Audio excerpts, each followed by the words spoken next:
She arrived with nothing but a basket of seeds and old recipes nobody wanted. By February, those seeds and recipes were the only thing standing between 400 people and a grave. Briar Ridge, Nebraska. Winter of 1888.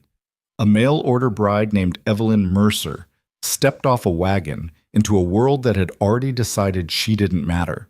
Her husband barely looked at her. The town barely noticed her. She was just another woman brought west to cook and keep quiet. But while everyone else was watching the sky for trouble, Evelyn was watching the ground. And she was preparing. This is her story. If it moves you, hit like and drop your city in the comments. I want to see how far this story travels. The wagon hit a frozen rut 3 miles outside Briar Ridge, and Evelyn Mercer grabbed the sideboard hard enough to split a fingernail down to the quick. She didn't cry out. She pressed her thumb against her palm, breathed through her nose, and watched the Nebraska sky go gray and enormous above her. It was the 3rd week of November, 1888, and the temperature had been dropping since she crossed into the territory 4 days ago. The man driving the wagon, a hired hand named Deke, who worked the livery stable in the nearest real town, which was still 40 miles east, hadn't said more than 6 words to her since they left. He had a wool scarf pulled up over his nose, and he drove with his shoulders hunched like a man bracing for a punch he knew was coming. Evelyn understood that posture. She'd worn it herself for most of the past year. She was 26 years old, and she had come to Nebraska because she'd run out of other options. That was the plain truth of it, and she'd stopped dressing it up in prettier language somewhere around the Kansas border. Her mother had died in the spring. The house in Ohio had gone to pay debts. Her older brother had a wife who made it clear there wasn't room, and her younger brother was 17 and couldn't barely feed himself. She had $20, a trunk, 2 good hands, and a letter from a man named Jonah Mercer who had written that he needed a capable woman and that he had 160 acres and a sound house. The letter had been polite, careful. It told her almost nothing about the man who wrote it, which in her experience meant either he was private by nature or there was something he didn't want her to know before she was already too far away to turn around. She'd been corresponding with Jonah Mercer for 4 months through a marriage broker out of Chicago. His letters were short, practical. He asked whether she could preserve meat, whether she knew how to work a root cellar, whether she had any experience with livestock. She'd answered honestly, yes, yes, and some. She did not tell him that she'd been managing her mother's household since she was 14, that she could stretch a half bushel of dried beans into 2 weeks of meals for 4 people, that she had notebooks full of her grandmother's remedies and recipes going back to before the war. She figured she'd let him discover those things for himself. His last letter, written 3 weeks before her arrival, had said, "I will have Deke meet you at the Callaway station. He'll know who you are." That was it. No welcome, no warmth, just logistics. Deke pulled the wagon to a stop in front of a house that was better than she'd expected, and worse than she'd hoped. It was a soddy with a wood frame addition built onto the east side. The newer part had real glass in the windows, which meant Jonah Mercer had some ambition, or had at one point. The yard was clean. The fence posts were straight. A barn sat maybe 60 yards back, its doors shut against the wind.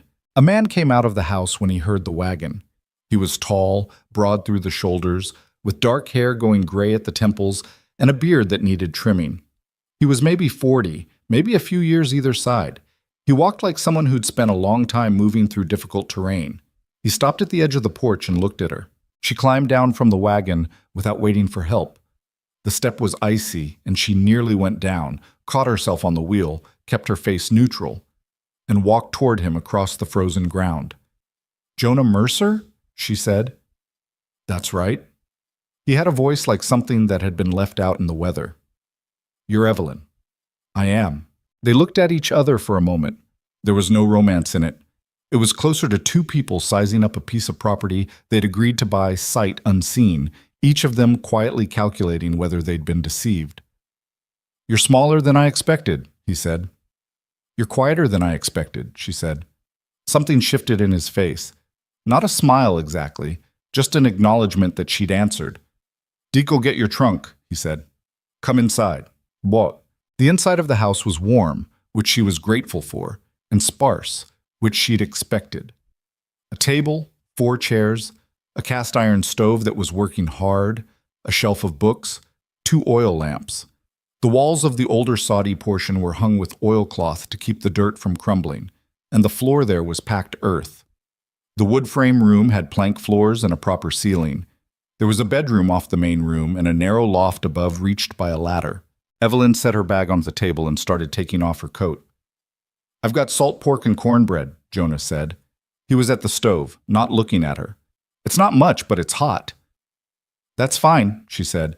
"I don't cook much beyond the basics. Never saw the point in fussing." She looked at the back of his neck and thought, there it is. "What do you consider fussing?" she asked. He turned and looked at her like he was surprised she'd pushed on it. "Spending 3 hours making something that's done in 20 minutes and tastes about the same." "Food doesn't taste the same," she said, keeping her voice even. "The way something's made changes what it does to you." He made a sound that wasn't quite agreement and wasn't quite dismissal. He put the cornbread on the table and ladled out 2 bowls of salt pork, and she sat down and ate and looked around the room and started making a list in her head. The cellar door was beside the stove. She'd check it tomorrow. She'd seen a kitchen garden gone to frost outside the window. She'd want to know what he'd put up and what he hadn't. The woodpile was decent, but not deep enough for a hard winter. She'd need to say something about that carefully because he didn't look like a man who took direction easily. She was here. She'd made her choice. Now she had to make it work. But Jonah Mercer was not a cruel man. That was the first thing she learned, and it mattered. He wasn't warm either, not in any way she'd been used to, but he wasn't mean. He was the kind of person who had lived alone a long time and had organized his entire life around efficiency and quiet, and her presence disrupted both of those things in ways she could see he was trying to tolerate. He woke before dawn every day and was in the barn before she'd gotten the stove going. He came in for meals, ate whatever was in front of him without comment, and went back out. In the evenings, he read or did accounts or sharpened tools. He spoke when he had something to say and didn't when he didn't. She had grown up in a house full of noise and people, and she found his silences strange at first and then, gradually, something she could work in. She used the silences to think, to plan. The cellar was the first thing she'd assessed after she'd settled in, and what she found there worried her more than she let on. Jonah had put up some things. 2 barrels of salted beef, a crate of turnips going soft at the edges, some dried corn, a small store of flour and dried beans. It was enough for one person to get through winter without starving. For 2 people, it would be tight. And Jonah had the appetite of a man doing hard physical labor from 4 in the morning until dark, which meant he ate considerably more than one ordinary person. She didn't say this to him directly. She'd learned early that telling Jonah Mercer he'd done something wrong was like pushing on a fence post. It didn't move. It just made her look foolish for trying. She worked around him instead. She started in November, the day after she arrived.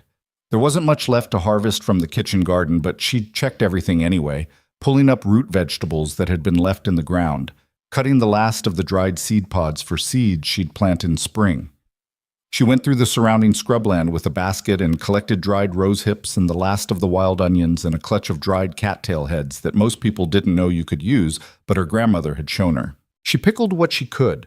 She dried what she couldn't pickle. She rendered fat from the kitchen scraps and stored it in crocks.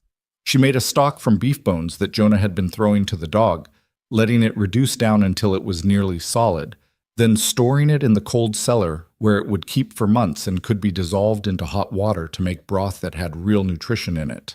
Jonah watched this with the particular expression of a man who thought something was unnecessary but couldn't quite articulate why without sounding unreasonable. "You know we have enough food," he said one evening, watching her core and dry apple rings by the stove. She'd traded 2 jars of pickled beets to the widow Halbrook down the road for a bushel of apples, because the widow's tree had produced more than she could use. "Do we?" Evelyn said. "I've wintered here 7 years. I know how much food we need." "You've wintered alone," she said, "and you've had one body's luck each time. You don't know which winter's going to be the bad one until you're already in it." He was quiet for a moment. "There's such a thing as too much worry. And there's such a thing as not enough preparation," she said pleasantly. "One of us will be right in February. I hope it's you." He made that sound again, the not quite dismissal, and went back to his book. She hung the apple rings on a string above the stove and started on the next batch. The town of Briar Ridge was small enough that Evelyn had met most of its population within her first 2 weeks, mostly because she made a point of it. She walked the 3/4 of a mile to the general store twice a week, and she paid attention to what she saw. She saw a town that was not ready for a bad winter. It wasn't that people were careless exactly. It was more that the summer had been decent, the fall harvest reasonable, and people had convinced themselves that would continue. The Garrity family, 5 children, a husband with a bad back, a wife who was 7 months pregnant, had a root cellar that was half full at best. The Collins family, who ran the livery stable, had put up plenty of feed for their horses, but not enough food for the 4 teenagers living in their house. Old Margaret Sauer, who was 72 and lived alone in a house that smelled of wood smoke and lavender, had some dried herbs and some flour and not much else. She couldn't say any of this to them. She'd been in town 3 weeks. She wasn't nobody's mother. What she could do was ask questions. She learned who had a surplus of what. She made small trades. She mentioned casually to anyone who would listen that she was happy to share her pickling recipes if they had vegetables going to waste. 2 families took her up on it. She spent an afternoon at the Hallbrook place and another afternoon with the Garrity wife, Clara, who was exhausted and grateful for the company and the help. She was building something, though she couldn't have named it clearly yet. She was building a web of small connections and small kindnesses, the kind that don't look like much until suddenly they're the only thing holding everything together. The first real snow came the second week of December, and it was serious. Not a blizzard, not yet, but a heavy, determined snowfall that lasted 4 days and left 18 inches on the ground and a sky that looked like it was thinking about going again. The temperature dropped to 15 below zero, and the wind came off the plains with nothing to stop it for 100 miles. Jonah spent those 4 days doing what he always did in snowstorms. He kept the livestock alive, he kept the stove fed. He moved at the steady, unremarkable pace of a man who had done this before and expected to do it again. He didn't seem frightened. He didn't seem worried. He seemed, if anything, slightly annoyed at the inconvenience. Evelyn spent those 4 days in the kitchen. She'd been in the cellar before the snow started, and she'd done the math again, and it still came up short for a hard winter with 2 people. So she started in on the less obvious stores. She made a long, slow beef broth using bones she'd been saving, adding dried onion and rose hips and some herbs from the bundle she'd brought from Ohio. She reduced it way down, let it cool to a solid, wrapped it in cloth, and packed it in the cold cellar.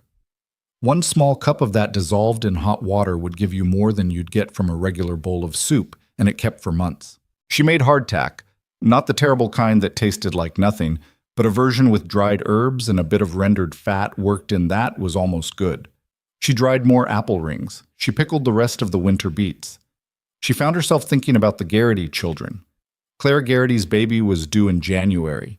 A newborn needed a mother who was healthy and fed, and Clara had looked thin and tired the last time Evelyn had seen her. She put aside a small store, a jar of the concentrated broth, 2 jars of pickled vegetables, a small cloth of dried herbs, for the Garrity family, for after the baby came. She told herself she wasn't worried, but she was. She met Wyatt Collins by accident in the first week of January. He was the oldest of the Collins boys, 17, nearly 6 feet, with ears that stuck out and hands that were already big as dinner plates. He came by the homestead on his way back from town because his horse had thrown a shoe on the icy road, and Jonah was the closest neighbor with a forge. Jonah fixed the shoe. Evelyn fed the boy. She put a bowl of beef and vegetable soup in front of him and watched him eat it the way only a teenager who's been cold and hungry for hours can eat, head down, both hands around the bowl, not breathing between spoonfuls. When he came up for air, he said, "Ma'am, that's the best thing I've eaten since October." "Your mother's cooking has gone downhill," she said. He flushed red. "No, ma'am, it's just, we don't have much variety right now, mostly beans and cornmeal." She looked at him and thought about the Collins household. 4 teenagers and 2 adults in a livery stable that ate money in the winter when people weren't traveling. "Are you in town most days?" she asked. "Yes, ma'am. I help at the stable and I run errands for Doc Yates sometimes." "Dr. Yates," she said. "He's the only doctor in the county?" "Yes, ma'am. Has been for years. He's a good one, too." Wyatt looked up at her, a little uncertain. "You're not feeling poorly, are you?" "No," she said. "Not yet." She sent him home with 2 jars from the cellar, pickled beets and a small container of the concentrated broth, with instructions on how to dissolve it. She told him to give it to his mother and say it was extra and she didn't need it. Jonah, who had come in from the barn in time to see this, watched her from the doorway with an expression she was starting to recognize. It was the look of a man recalculating something. "You gave away our stores," he said, when Wyatt had gone. "A small amount," she said. "We can spare it." "For how long are we going to be able to spare it?" She looked at him steadily. "Longer than I thought, if I'm careful. I've been careful." He looked at the cellar door and then back at her. For a moment she thought he was going to push it further, make it into an argument, draw a line. Instead he said, "I'll cut more wood tomorrow. We've got 2 good trees down in the east lot that need splitting." It wasn't an apology, it was an agreement, but it was something. The fever started the second week of January, and by the end of the month it had worked through half the town.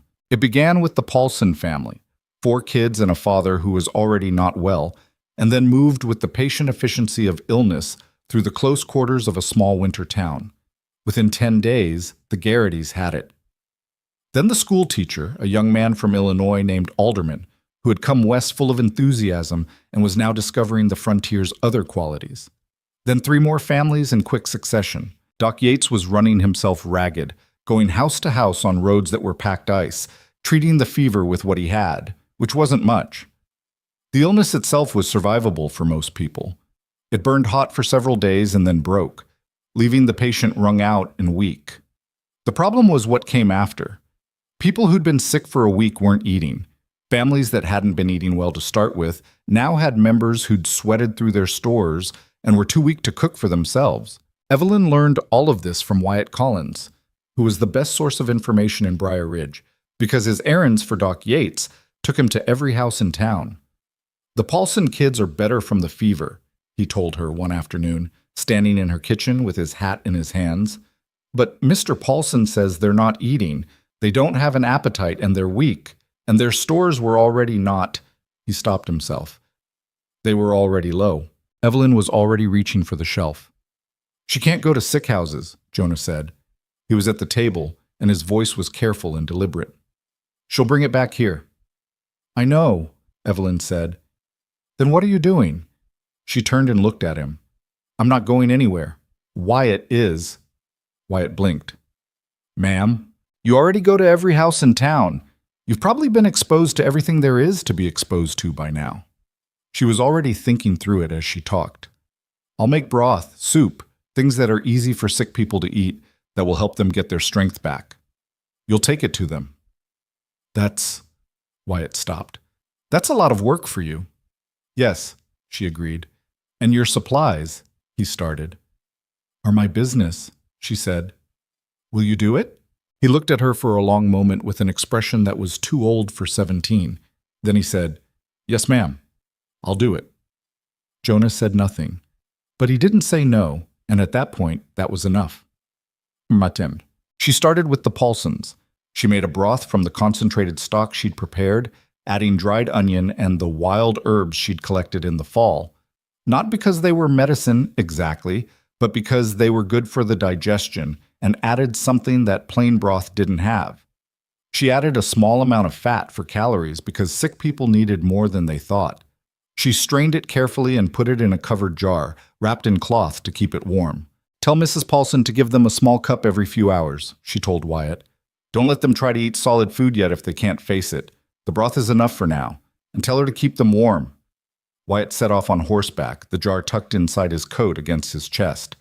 She started another pot. By the end of that first week, she had established something that worked like a small, informal system. Wyatt came every morning and every afternoon. She sent him out with whatever she'd made, soup, broth, sometimes a loaf of bread that was dense with dried fruit and fat, and would give a weak person calories they'd actually absorb. He reported back on who was improving, who needed more, who was newly sick. The Paulson children had turned a corner. Mrs. Paulson sent back an empty jar and a note in shaky handwriting that said, "Mrs. Mercer, I don't know who to thank. The Garrity baby had been born, a girl, healthy, Clara thin but all right, and Clara had sent word that the broth was the only thing she could keep down in the first days after the birth. Then the school teacher Alderman had recovered enough to eat and had told half the town that the soup from the Mercer woman had pulled him through, and then Doc Yates himself had come to the homestead. He was a small man, Dr. Solomon Yates, Shorter than Evelyn, which she hadn't expected, with wire-rimmed glasses and a face that looked like it had been carved by years of other people's worry. He was exhausted in the way that goes beyond sleep, the way that gets into a person's bones and sits there. He took his hat off at her door and said, "Mrs. Mercer, I owe you an apology." She blinked. For what? For not thinking of this myself. He gestured vaguely at her kitchen, the pots on the stove, the jars lined up on the shelf. I've been treating the fever. I haven't been thinking enough about what comes after the fever. What you're doing. He paused, assembling the words carefully. It's not medicine, strictly speaking, but it's doing what medicine can't do right now. She felt something warm and uncomfortable in her chest, the feeling of being seen at something you'd been doing quietly and alone. It's just cooking, she said. It is not just cooking, he said, firmly and without drama. It's the difference between a body that recovers and a body that doesn't. Calories, warmth, something that tastes like something. He looked at her with direct, tired eyes. I'm going to start directing families to you, if you're willing. I'm willing, she said. He nodded once, like that was settled, and put his hat back on. Then he stopped at the door and turned back. How are your stores holding up? He asked. She paused one beat too long. We're managing, she said. He looked at her steadily in a way that told her he was a man accustomed to reading what people weren't saying. He didn't push it, but his expression, as he walked back out into the cold, was one of careful concern. Jonah was at the table when she came back inside, and he'd clearly been close enough to the door to hear at least part of it. Doc Yates thinks you're running a hospital, he said. Doc Yates thinks I'm doing something useful, she said. She sat down across from him. Her back hurt and her hands were cracked from the cold water she'd been working with all day, and she was tired in a way that went down to something deep. Jonah looked at her across the table. His face was hard to read, and it was always hard to read, but she was getting better at it, slowly. She could see something working in him. Show me, he said. She looked at him. Show you what? The cellar. What we have. What we've used. He met her eyes. I've been letting you manage it because you're better at it than I am, but I should know where we stand. So she showed him. She lit a lamp and they went down the cellar steps together, and she pointed out what was there, what was not there, what she'd been sending out, and what she'd kept back. She showed him the careful marks she'd made on the shelves, tracking what came in and what went out. She showed him the concentrated broth, how much was left, how far it could stretch. He stood in the lamplight and looked at it all for a long moment. You've been feeding half the county, he said. A portion of it, she said, and keeping us alive at the same time. Trying to. He picked up one of the jars, pickled turnips with dill she'd dried herself, and turned it in his hands, looking at the color of it in the yellow light. My first wife, he said, and then stopped. She waited. She didn't last the first winter, he said. 1881. I wasn't. He stopped again, set the jar back down. I was efficient. I had what I thought was enough. I was wrong about several things. He said it simply, without drama, which somehow made it worse to hear. She said, I'm sorry. It was a long time ago. He looked at her. What you're doing, I didn't understand it. I still don't understand all of it, but I can see what it's doing. It was not a declaration. It was not romantic. It was a man who had miscalculated once, badly, telling her that he was paying attention now. We need more wood, she said, because that was the practical thing that came next. If we're going to keep the kitchen going at this level, we'll go through it faster than I planned. I'll cut it tomorrow, he said, and the day after. I'll cut as much as you need. They went back upstairs, and Evelyn put another pot on the stove, and the snow came down outside, steady and indifferent and vast. By the first week of February, she was down to her last deep stores. She knew it was coming. She'd been watching the numbers in her head for weeks, the quiet arithmetic of survival. What goes out, what comes in, what's left, how long. She'd been as careful as a person could be, and she'd stretched things further than she'd thought possible, but there was a bottom to every cellar, and she was close to it. She didn't tell Wyatt. She didn't tell Doc Yates. She kept sending the jars out because she didn't know how to stop. Because stopping felt like choosing which family would go without. and she couldn't make that calculation. Jonah knew. He'd been in the cellar himself. He could see the shelves thinning. He hadn't said anything yet, but she could feel it gathering in him, the way a storm gathers before it breaks. She was standing at the stove one evening, stirring the last of the larger batch of broth, and the snow was coming down again outside, and she was doing the arithmetic in her head one more time, and the numbers still came up the same. She thought about Clara Garrity's baby girl, 3 weeks old and warm in her mother's arms. She thought about the Paulson children running across their yard, which Wyatt had mentioned seeing yesterday. She thought about the schoolteacher Alderman, who had apparently started teaching again from his sickbed, writing lessons on a slate and sending them home with students who came to his door. She thought about her grandmother, who had fed people through hard times her whole life, and never once made it seem like heroism. It was just what you did. It was just what you were for. The stove popped and settled, the snow fell, the broth simmered, and Evelyn Mercer stirred the pot and kept thinking, kept calculating, kept looking for the answer that wasn't quite there yet, but had to be somewhere, because the people who needed her couldn't afford for there not to be one. The answer came to her at 3 a.m, the way most answers did.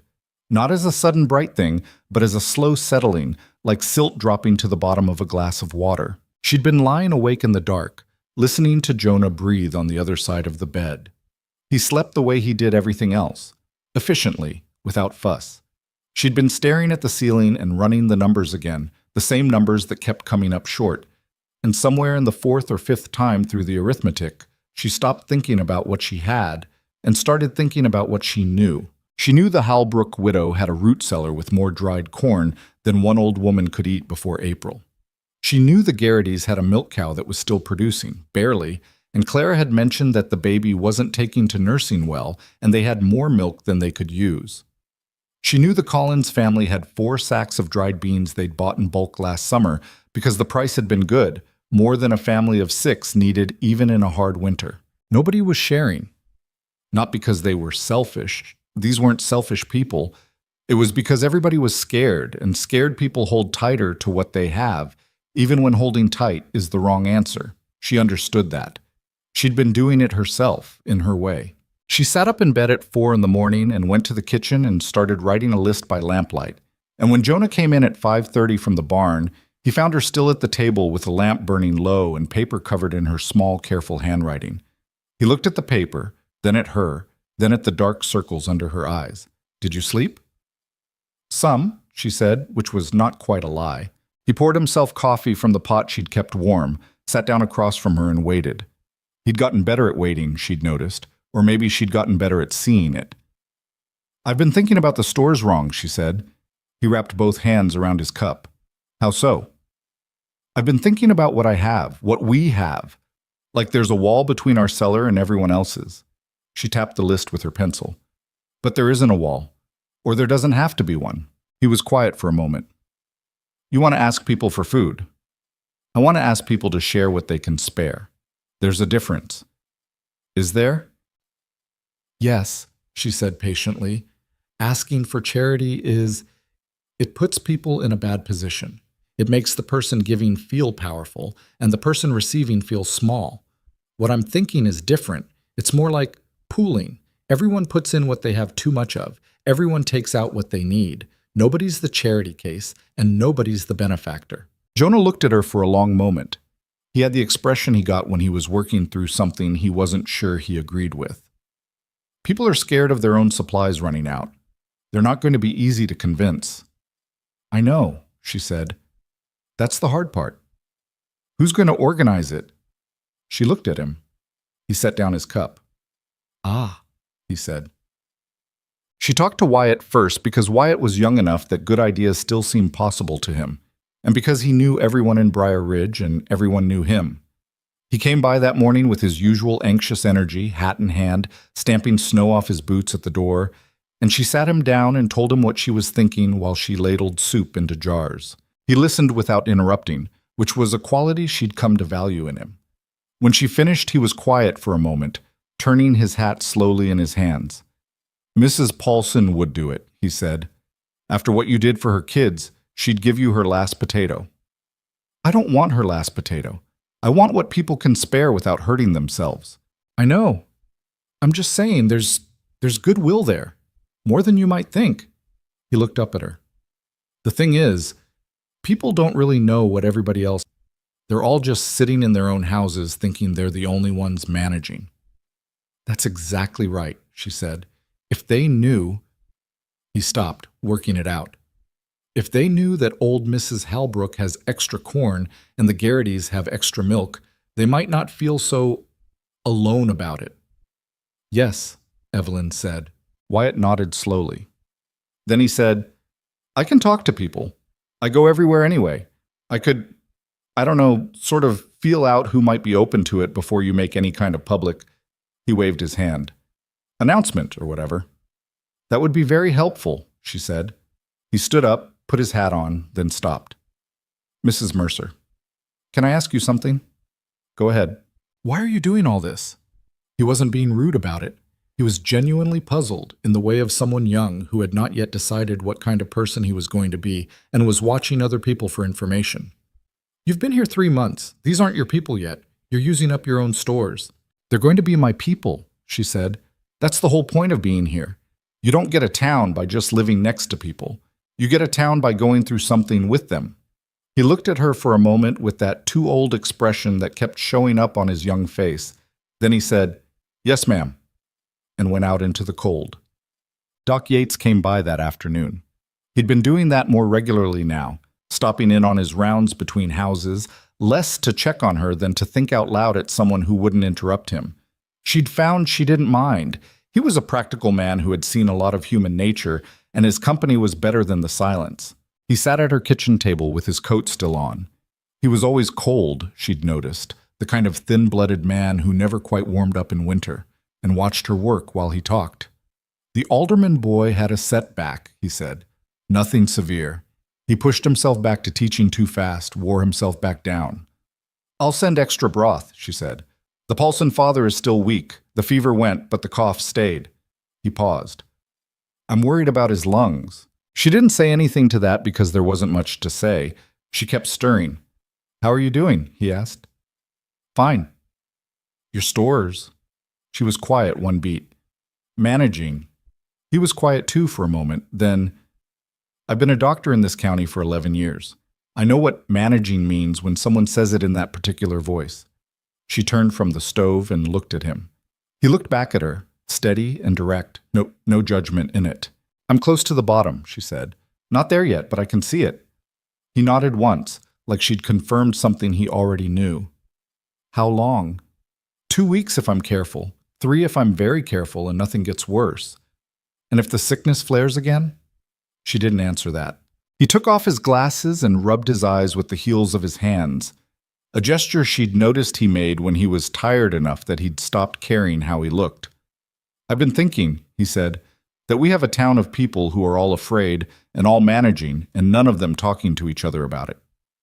I've been thinking that too, she said. I talked to Wyatt this morning. He put his glasses back on and looked at her. What are you planning? She told him. He listened the same way Wyatt had, but his responses were different. A doctor's responses, pragmatic, looking for the failure points. People won't share if they think they're being asked to give up their safety net, he said. So we have to be specific about what's being asked, not give what you can. That's too vague. It makes people anxious. I'm thinking more like, if you have more than 8 weeks of a particular thing, share what's above that. Keep your 8-week buffer. Contribute the surplus. He considered this. That's actually quite sensible. The other piece is that it has to go both ways, she said. People who contribute need to know they can take from it too, if they need to. It's not charity, it's a pool. Everyone owns a share of it. Who administers it? She paused. She hadn't fully worked that out. It has to be someone people trust, someone without a stake in any particular family's outcome. They looked at each other. I'm the doctor, he said. I already go into every house. People tell me things they wouldn't tell anyone else. He said it matter-of-factly, not like he was volunteering, but like he was observing a logical conclusion. Would you be willing? She asked. I've been trying to keep this town alive for 11 years, he said. Yes, I'd be willing. The first person Wyatt talked to was Mrs. Halbrook, which turned out to be a stroke of accidental genius on his part, because Margaret Halbrook was 72 years old and had been in Briar Ridge longer than most of the buildings, and when she said something, it carried weight in a way that newer voices didn't. He came back 2 days later looking slightly stunned. "She wants to give more than I asked," he said. "A lot more." Evelyn looked up from the pot she was tending. "How much more?" "She's got 2 bushels of dried corn she says she'll never use in a winter. She's also got," she showed me her cellar, "she's got canned things from the summer that she put up herself, and there's just one of her and she's not going to eat it all." He paused. "She also said," he stopped. "What?" "She said she's been lonely." He looked uncomfortable, like this was more personal information than he had expected to come home with. "She said she's been sitting in that house for 2 months and not seeing anyone, and she didn't know the town was in trouble because nobody came to tell her." Evelyn thought about that for a moment. "So part of what people need isn't just food." "I think so, yeah." She made a note in her head. It wasn't just about the cellars, it was about the isolation. People sealed into their houses by cold and fear and illness, each one thinking they were the only one struggling. She sent Wyatt back to Mrs. Halbrook with a jar of broth and a standing invitation to come to the Mercer homestead on any day she could manage the walk. Then she sent him to the Collins family and the Garrity's and 2 other households she'd identified as having probable surplus. The responses were not uniform. The Collins patriarch, a careful, suspicious man named Harold, who had built his livery stable on the principle that no debt should go unrecorded, said he'd think about it and got back to Wyatt 3 days later with a list of exactly what he was willing to contribute and what he expected in return. It was transactional in a way that made Evelyn's teeth clench slightly, but she accepted it because the beans were real and the thinking behind them didn't matter. The Garritys said yes immediately. Clara Garrity, 3 weeks past childbirth and still shaky on her feet, appeared at Evelyn's door one morning with a jug of milk and a look on her face that said she'd been needing to do something useful for longer than she could stand. "It's not much," Clara said, holding out the jug. Her baby was strapped against her chest in a length of flannel, small face scrunched and sleeping. The cow's not giving like she was. "It's enough," Evelyn said, and meant it. "Come in, I'll show you what I'm doing with it." Clara came in and sat down and watched Evelyn work, and they talked for 2 hours in the easy way of women who have both recently been through something hard and recognize it in each other. The baby woke up and fussed, and Clara fed her, and Evelyn kept cooking. And when Clara finally left, she took 3 jars of broth and some of the dense fruit bread. And she also took, whether she knew it or not, the knowledge that she wasn't alone. Jonah watched this traffic through his kitchen without comment, mostly. He'd been cutting wood every day, stacking it against the side of the house, in quantities that were starting to look like a serious commitment. He'd also, without being asked, made repairs to the cellar door that had been letting cold air seep through. He'd noticed the draft himself and fixed it on a Sunday morning before she was up. Small things, but she noticed. The problem with systems is that they work until they don't, and what usually breaks them is the one thing you didn't plan for. In this case, the thing Evelyn hadn't planned for was the Brennan family. The Brennans had a farm on the north edge of the county, further out than anyone else she'd been thinking about. There were 6 of them, Frank Brennan, his wife Dottie, and 4 children under 12. Wyatt knew them vaguely. They'd been to town maybe 3 times since November. A neighbor of theirs, a man named Ott, who ran a small herd of cattle on the next section, came to Doc Yates one morning with the news that he'd ridden past the Brennan place, and the smoke from their chimney was thin, and he'd knocked, and nobody had come to the door for a long time. Doc Yates told Evelyn. Evelyn told Jonah. "That's 7 miles north," Jonah said. "I know. In this weather." "I know," she said again. He was quiet for a moment. Then, "I'll go. Ott can come with me." He was already moving toward his coat. "You stay here. Keep the kitchen going." She wanted to argue and didn't, because he was right. She couldn't leave the stove for a 7-mile ride in this weather, and there was still the daily broth to prepare, and Wyatt was coming at noon. She also knew that Jonah on horseback in bad weather was more useful than she would be. He knew the land. He left with Ott before 8 in the morning. Evelyn kept working, kept stirring, kept listening for the sound of horses. They came back in the late afternoon, just before dark, and they had Frank Brennan in the wagon and his oldest boy riding double behind Ott, and the rest of the Brennans following in their own battered buckboard that Frank's wife was driving herself with a face like stone. Frank had the fever. He'd had it for a week and hadn't said anything to anyone because the Brennans didn't ask for help, which was a philosophical position that had nearly killed him. Evelyn had beds made by the time she'd heated water. She had broth on the stove, and she had a sense of controlled urgency that she'd learned to work in. The kind where you move fast, but you don't panic because panicking doesn't heat the broth any faster. Doc Yates arrived an hour later. He looked at Frank Brennan and then at Evelyn and said, "Good timing." "Another day," she said quietly. "Maybe two," he agreed. "But yes." Dottie Brennan sat at Evelyn's kitchen table with the youngest two children and drank a cup of hot broth and said nothing for a very long time. She was a big-boned woman with calloused hands and a face that didn't give much away, but Evelyn could see her working through something. Finally, Dottie said, "I didn't know it was this bad. In town, I mean. We've been dealing with our own." "Everyone has," Evelyn said. "Frank kept saying we didn't need anyone." She said it without bitterness, but there was something exhausted underneath it. She stopped, started again. "The children have been hungry. I've been making the beans stretch, but there's only so far they go."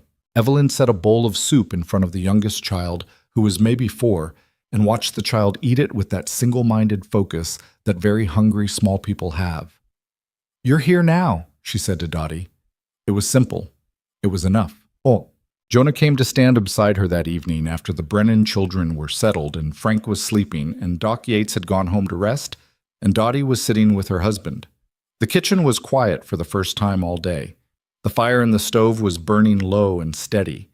Outside, the wind was picking up again, a sound like something restless moving around the edges of the house. 7 families now, Jonah said. 8, counting the Brennans.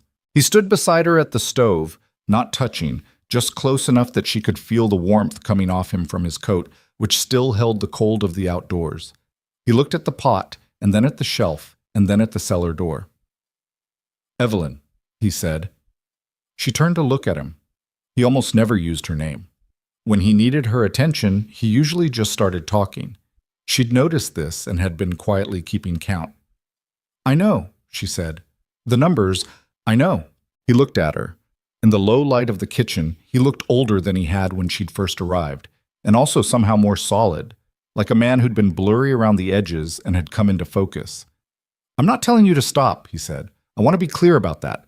I'm not saying stop." "Then what are you saying?" He was quiet for a moment. The fire popped. The wind moved around the house. "I'm saying I'm scared," he said. "That's what I'm saying." She turned fully to face him. In 3 months, she had not heard Jonah Mercer use that word in any form, and the plainness of it now hit her somewhere she hadn't expected. "I know," she said. Her voice came out quieter than she'd intended. "I lost someone before, because I thought what I had was enough." He said it without drama, the same way he'd said it in the cellar weeks ago. I can't do that again. I won't. So I need to know that what you're planning, the thing with the pooling, I need to know it's going to work." "I don't know if it's going to work," she said. "I think it will. I've thought it through as carefully as I can, but I can't promise you." He held her gaze.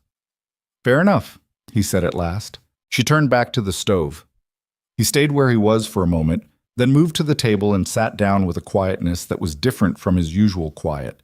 It felt less like a man who had nothing to say, and more like a man who had said what he needed to say, and was now sitting with the relief of it. She stirred the pot and thought about 8 families, and a bottom getting closer, and a plan that might work or might not, and the wind kept moving around the house, looking for a way in. The thing Evelyn had understood from the beginning, and that took other people longer, was that hunger doesn't announce itself dramatically. It doesn't arrive with a crash or a cry. It comes in quietly, in the margins, in the way a child gets slower and quieter, in the way a man who's been sick doesn't bounce back the way he should, in the way a woman keeps moving through her days, getting a little thinner, a little grayer, telling herself she's fine. By the first week of February, she could see it in faces around town that she hadn't seen it in before. Not starvation, nothing so stark, just the slow drain of people who weren't getting quite enough, stretched over weeks and months. She saw it when Wyatt came by one morning, and she noticed that his cheekbones had gotten sharper since January.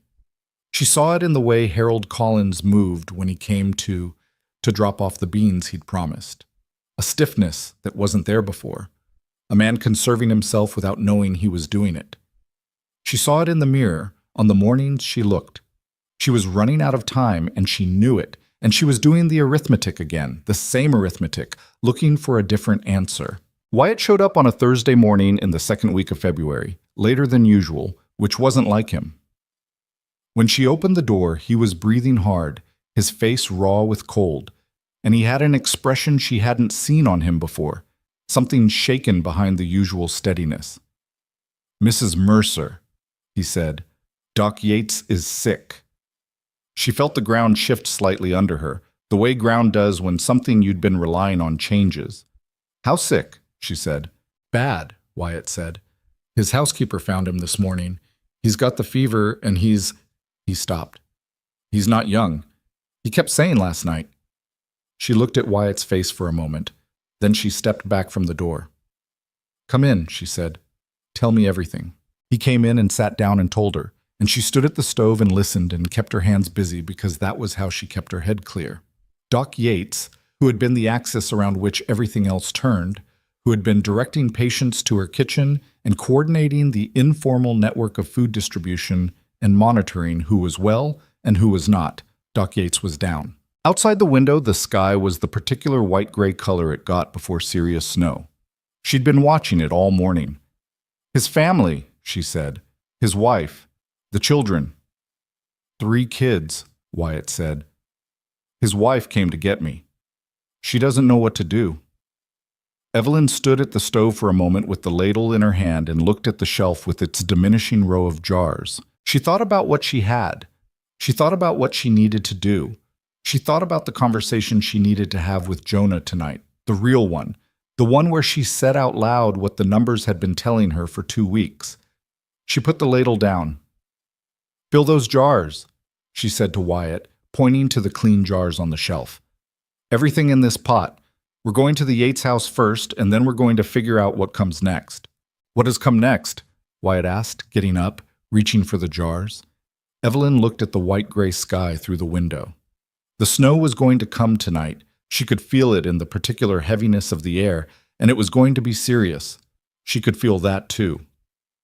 "I'm going to ask the town for help," she said. "I just need to figure out how to do it without making everyone more scared than they already are." The snow started that night, just as she'd known it would.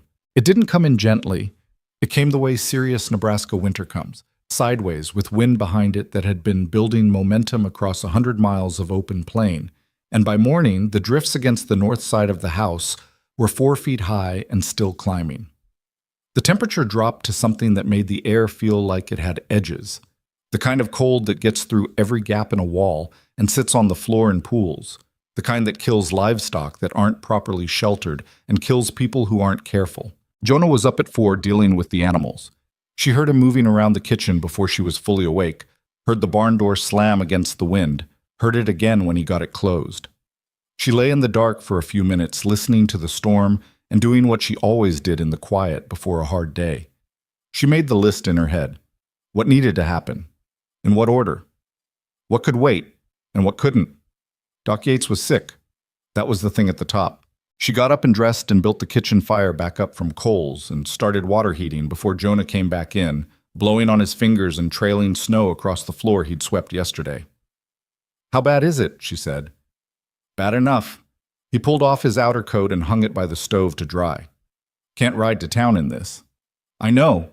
He looked at her. "The Yates family." "I know," she said again. She'd sent Wyatt to them yesterday with everything she could spare from the afternoon's batch. But that had been yesterday, and now there was 2 feet of fresh snow between here and town, and a doctor who was sick with the same fever he'd spent 2 months treating in other people, and his wife and 3 children in a house with whatever stores they had. She didn't say any of this out loud because Jonah already knew it, and saying it wouldn't change the snow. What she said instead was, "I need to go to the cellar." He followed her down without asking why. They stood in the lamplit cold of it together, and she went through it the way she'd gone through it a dozen times. Carefully, honestly, not rounding up.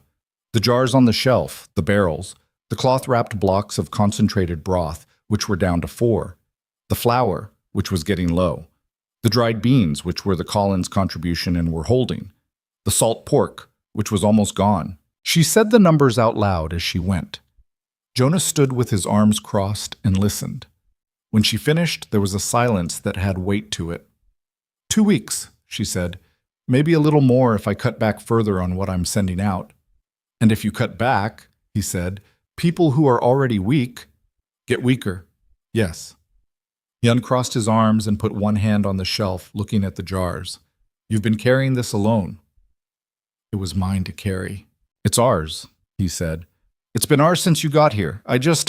He stopped. I should have been in this cellar with you months ago. She looked at him.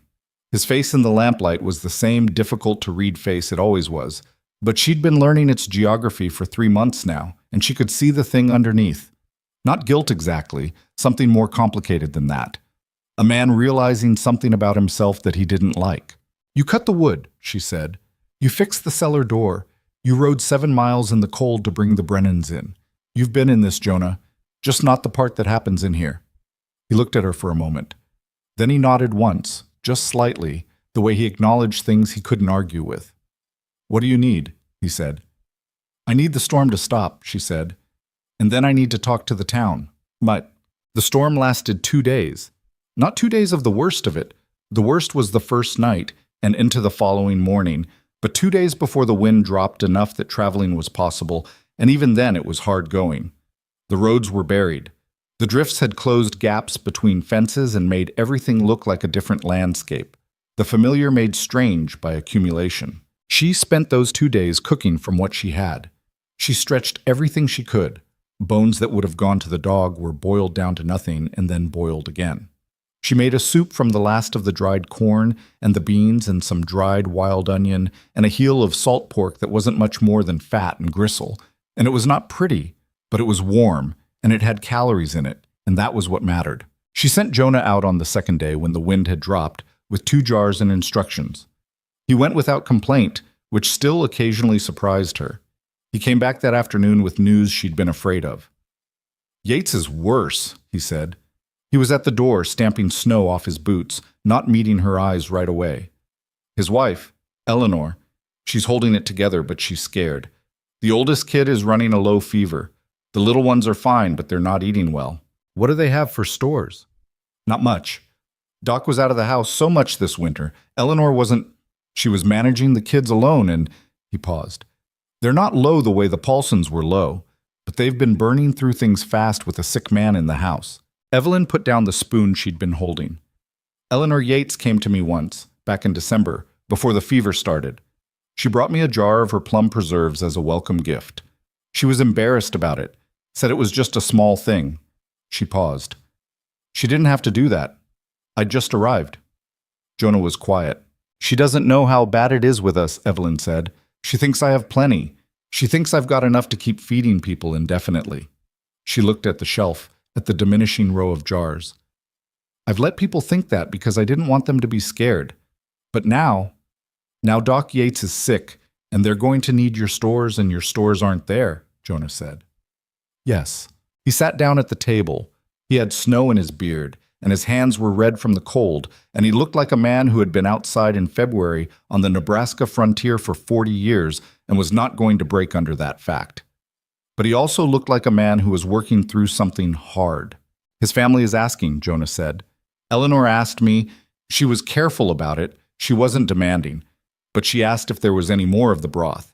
She said it's the only thing Saul can keep down. There it was. The thing she'd been knowing was coming for 2 weeks, finally arriving. Eleanor Yates, who had brought her plum preserves in December. Saul Yates, who had sat at her table with his glasses off and said, it is not just cooking. 3 children, one of them already running a fever. And in her cellar, 4 blocks of concentrated broth, 2 weeks of stores for her and Jonah alone, less than that if she kept sending things out. She can have the broth, Evelyn said. Jonah looked at her. Not all of it, she said, but enough.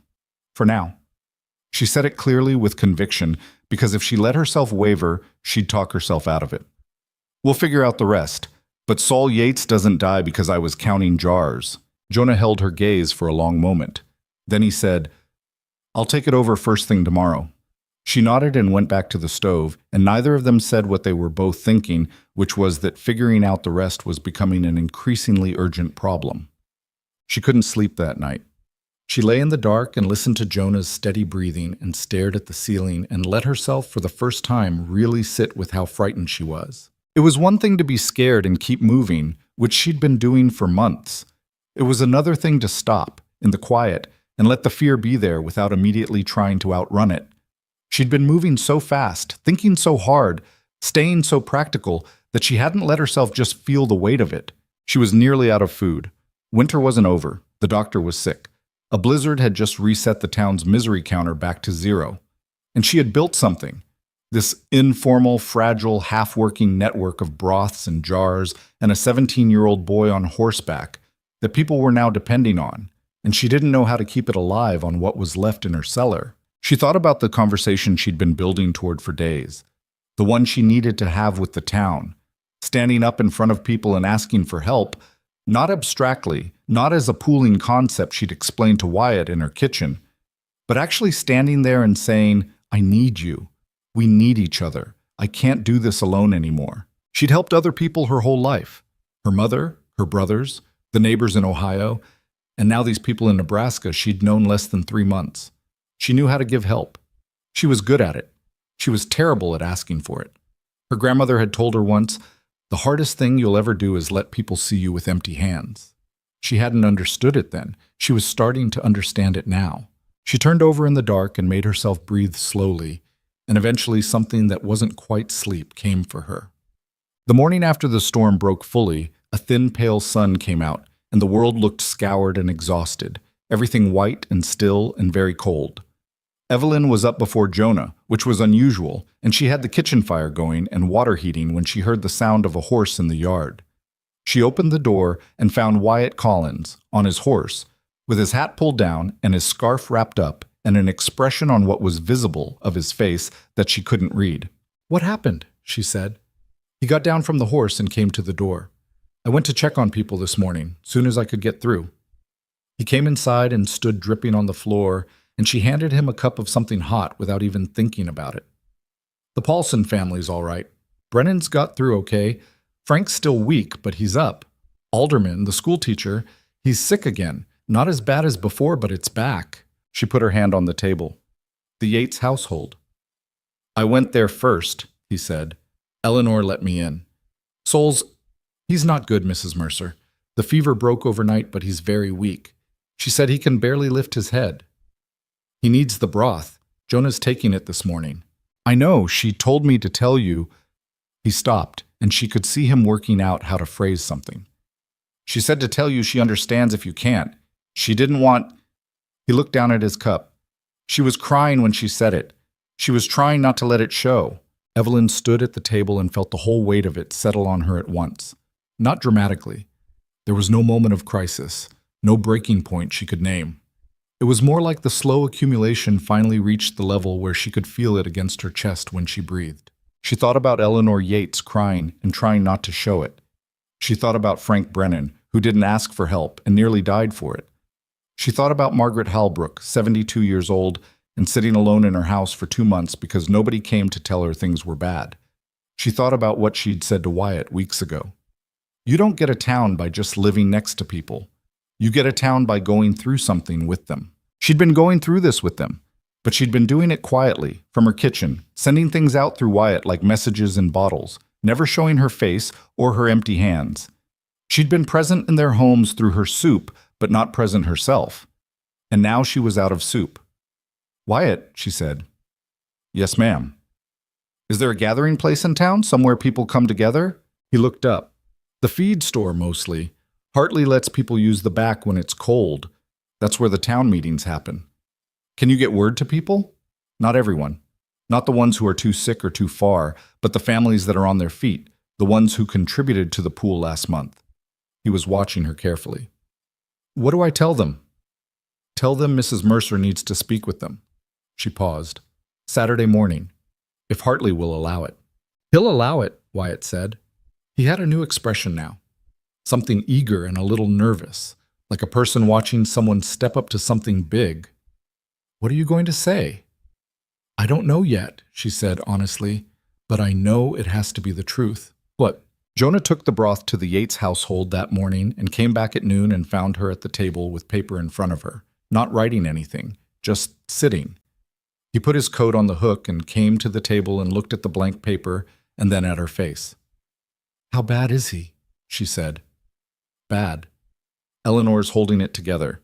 The youngest two kids aren't sick, but they're scared. The oldest has a mild fever, but she's up.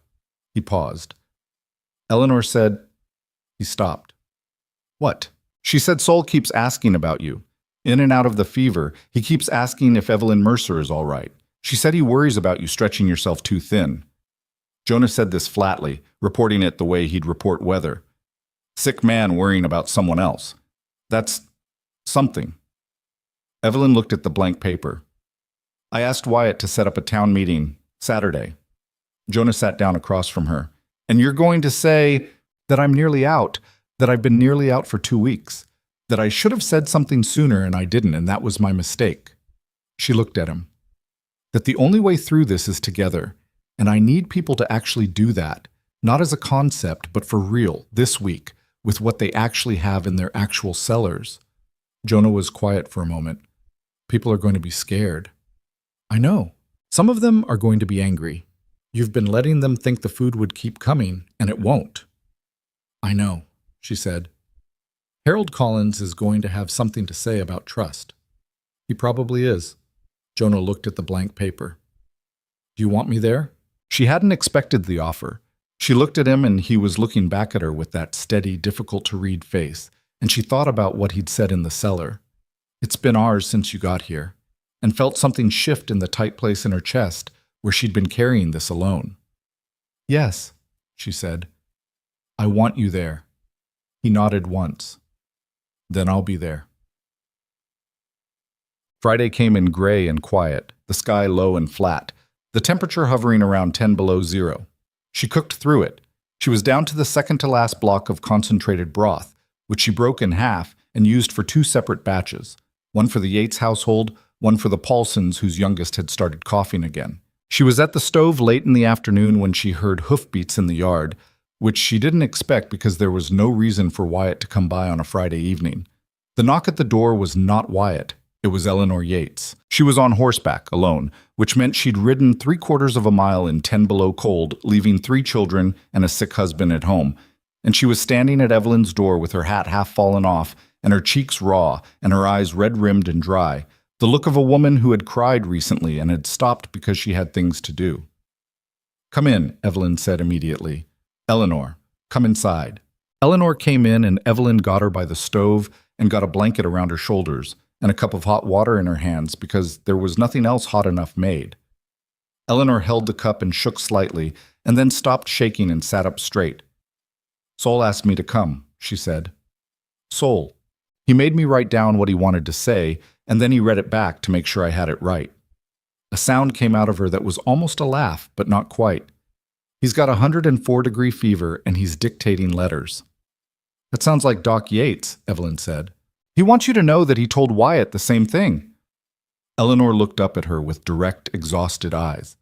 He said, tell her the town needs to hear the truth from her, and they will hear it, because they trust her. He said. She stopped and looked at the paper she'd pulled from her coat pocket, squinting at her own handwriting. He said, she has been feeding us our bodies. Now she needs to feed us our courage. She's the only one who can. The kitchen was quiet except for the fire in the stove. Evelyn stood with her hand on the back of a chair and felt the words go through her in a way she hadn't expected. Not because they were pretty.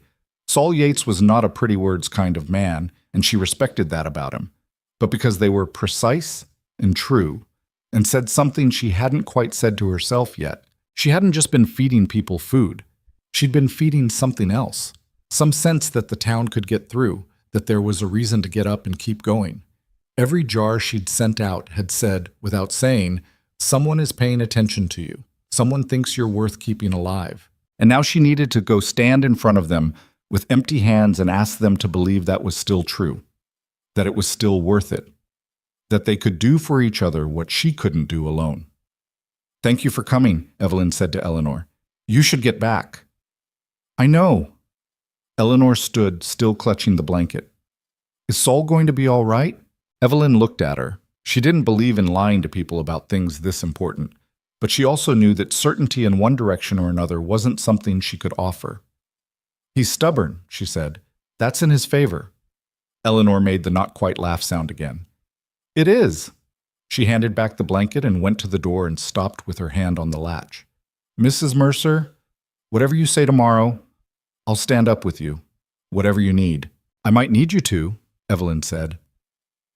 Eleanor nodded and went out, and Evelyn heard the hoofbeats going back across the frozen ground toward town, and she turned back to the stove and the last of what she had, and she started thinking about what she was going to say. But Saturday morning arrived with the sky still low but the wind gone, which in Nebraska in February counts as decent weather.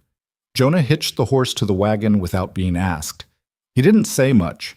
He was wearing his good coat, which she'd only seen on him once before, the day they'd stood in front of the Justice of the Peace in November and made it legal. She noticed this but didn't comment on it. She put on her own coat and her warmest boots, and she took the last half block of concentrated broth and wrapped it carefully and put it in a basket with 2 jars of pickled beets, because she couldn't show up at a meeting about food with empty hands. Whatever was said today, whatever happened, those jars were going to the Yates household tonight. The ride to town was quiet. The road was better than it had been. Someone had broken a trail with a sledge, and the horse could manage it. The sky overhead was that particular flat, white-gray of a winter that hasn't finished with you yet. She sat in the wagon with the basket on her lap and thought about her grandmother, who had fed people through hard times her whole life and never once called it heroism. You just do what's in front of you, she'd said, and then you do the next thing. The next thing was this. Hartley's feed store had the back room open when they arrived, a wood stove burning in the corner and chairs pulled from wherever chairs could be found. There were more people than she'd expected. Not just the families Wyatt had contacted, but others too, word having traveled the way it does in a small town where everyone is paying attention to everyone else out of simple survival. She counted faces. The Hallbrooks, the Garrittys, Clara with the baby bundled against her, Harold Collins with his careful businessman's face, the Paulsons, all of them, the children she'd made soup for standing very still like they understood this was important. Dottie Brennan, without Frank who was still too weak, standing at the back with her arms crossed and her face set. Young Alderman, the schoolteacher, pale and thin but on his feet. A dozen others she knew less well. And Eleanor Yates at the side of the room, with her 3 children beside her, exactly as she'd promised. Jonah stood just behind Evelyn's left shoulder. She could feel him there, solid and steady, and it helped. She stood in front of them all with her basket and her empty cellar behind her 3/4 of a mile away, and she felt the particular vulnerability of being exactly as she was. Not more, not less, nothing held back and nothing performed. She opened her mouth and said, I have to tell you something that I should have said 2 weeks ago. The room got very quiet, not an anticipatory quiet, a braced one. The quiet of people who have been through enough that they know bad news when they feel it coming. I'm nearly out, she said. My stores are almost gone. I've been stretching them because I didn't want you to be frightened and because I thought I could figure out another answer. I haven't figured out another answer. She stopped. Let that sit. I was wrong to wait. I'm sorry. She could see the shift in the room. Harold Collins's jaw tightened. A woman in the back inhaled sharply. One of the Paulson children looked up at their mother, and the mother looked straight ahead. She kept going. What we've been doing through Wyatt these past weeks, it's been working. People have gotten better. Nobody has died of hunger in this county, and that's not because of me alone. It's because people contributed what they had and let it go where it was needed. That worked. She looked around the room. It needs to happen again, but bigger, and I can't be the one to run it. I don't have the stores. I was never the right person to be running it alone. The room was still very quiet. She could hear the stove ticking in the corner. Winter's not over, she said. It's February. We have weeks left. Sol Yates is sick and he needs to get well because this county needs its doctor. The Brennan children have been hungry since November. The schoolteacher has had the fever twice, and he's standing in this room anyway. She looked at Alderman, who straightened slightly under her gaze. We are all of us still here, Every person in this room survived something they didn't know they could survive. And we did it because of each other, even when we didn't know that's what we were doing. She set the basket down on the nearest chair. I need each of you to go home today and look honestly at what you have. Not what you need to feel safe of it. The surplus. The thing you have more of than you can use before April. She paused. And I need it this week. Not as a favor to me. As a choice you make for yourselves and for the people standing next to you in this room. She stopped. She'd said what she came to say. The rest wasn't in her hands. The room sat in silence for a long, hard moment that felt much longer than it was. Harold Collins cleared his throat. He had the look of a man preparing to say something complicated, something that was going to qualify and condition and hedge. She braced for it. But it wasn't Harold Collins who spoke first. It was Dottie Brennan from the back of the room, with her arms still crossed and her face still set, and her voice completely flat and certain. My husband would be dead if not for this woman. Tell me what you need and I'll get it to you.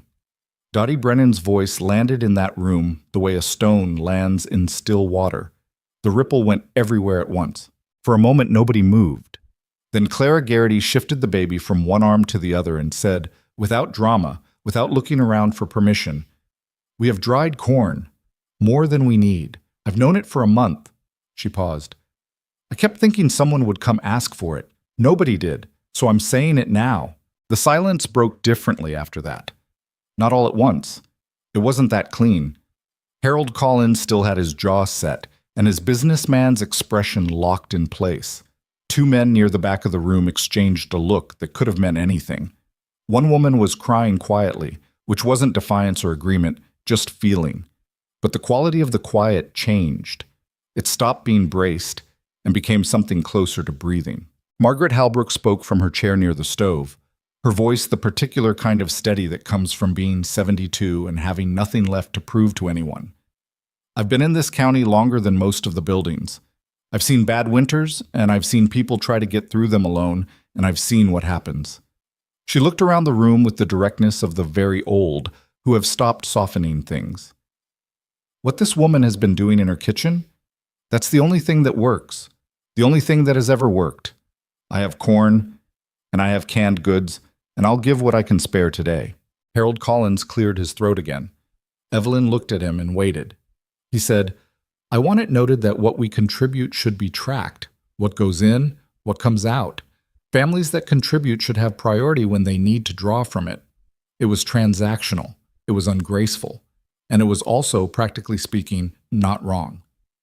That's fair, Evelyn said. I'll keep the records myself. He looked at her for a moment. Something moved in his face.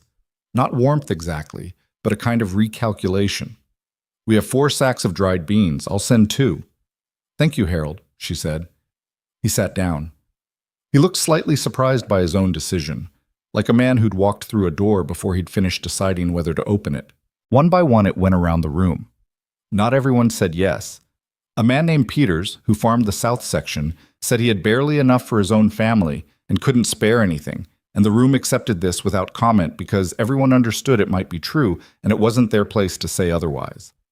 A young couple in the back, newlyweds, she thought, she didn't know them well, said they had half a bushel of dried apples and would contribute it, and the woman was shaking slightly when she said it, scared and doing it anyway, which was the only kind of bravery that was real. Wyatt Collins was writing everything down in a notebook he'd produced from somewhere, his big handwriting covering the page in a list of names and quantities. By the time it went all the way around, there was enough. Not a surplus, maltoyer. Nothing was a surplus in February on the Nebraska frontier, but enough. Enough to keep the kitchen running for another 3 weeks if she was careful, and she was always careful. Evelyn stood at the front of that room and felt something release in her chest that she hadn't realized was held. Not relief exactly. Something more complicated than relief. The particular feeling of having asked for something hard and been answered. She looked at Jonah. He was still behind her left shoulder, exactly where he'd been when she started. His face was doing its usual careful nothing, but his eyes were different. She'd learned his eyes. He gave her one small nod. She turned back to the room. Thank you, she said. All of you. I mean that simply. But, quote, the logistics of it took the rest of the morning. Evelyn had not walked into that room with a detailed plan because she'd been too busy being terrified to make one. But plans have a way of building themselves when the people who need them are practical and scared enough to focus. By the end of an hour, they had figured out that Hartley's back room, which had a small stove and a solid lock, would serve as the distribution point.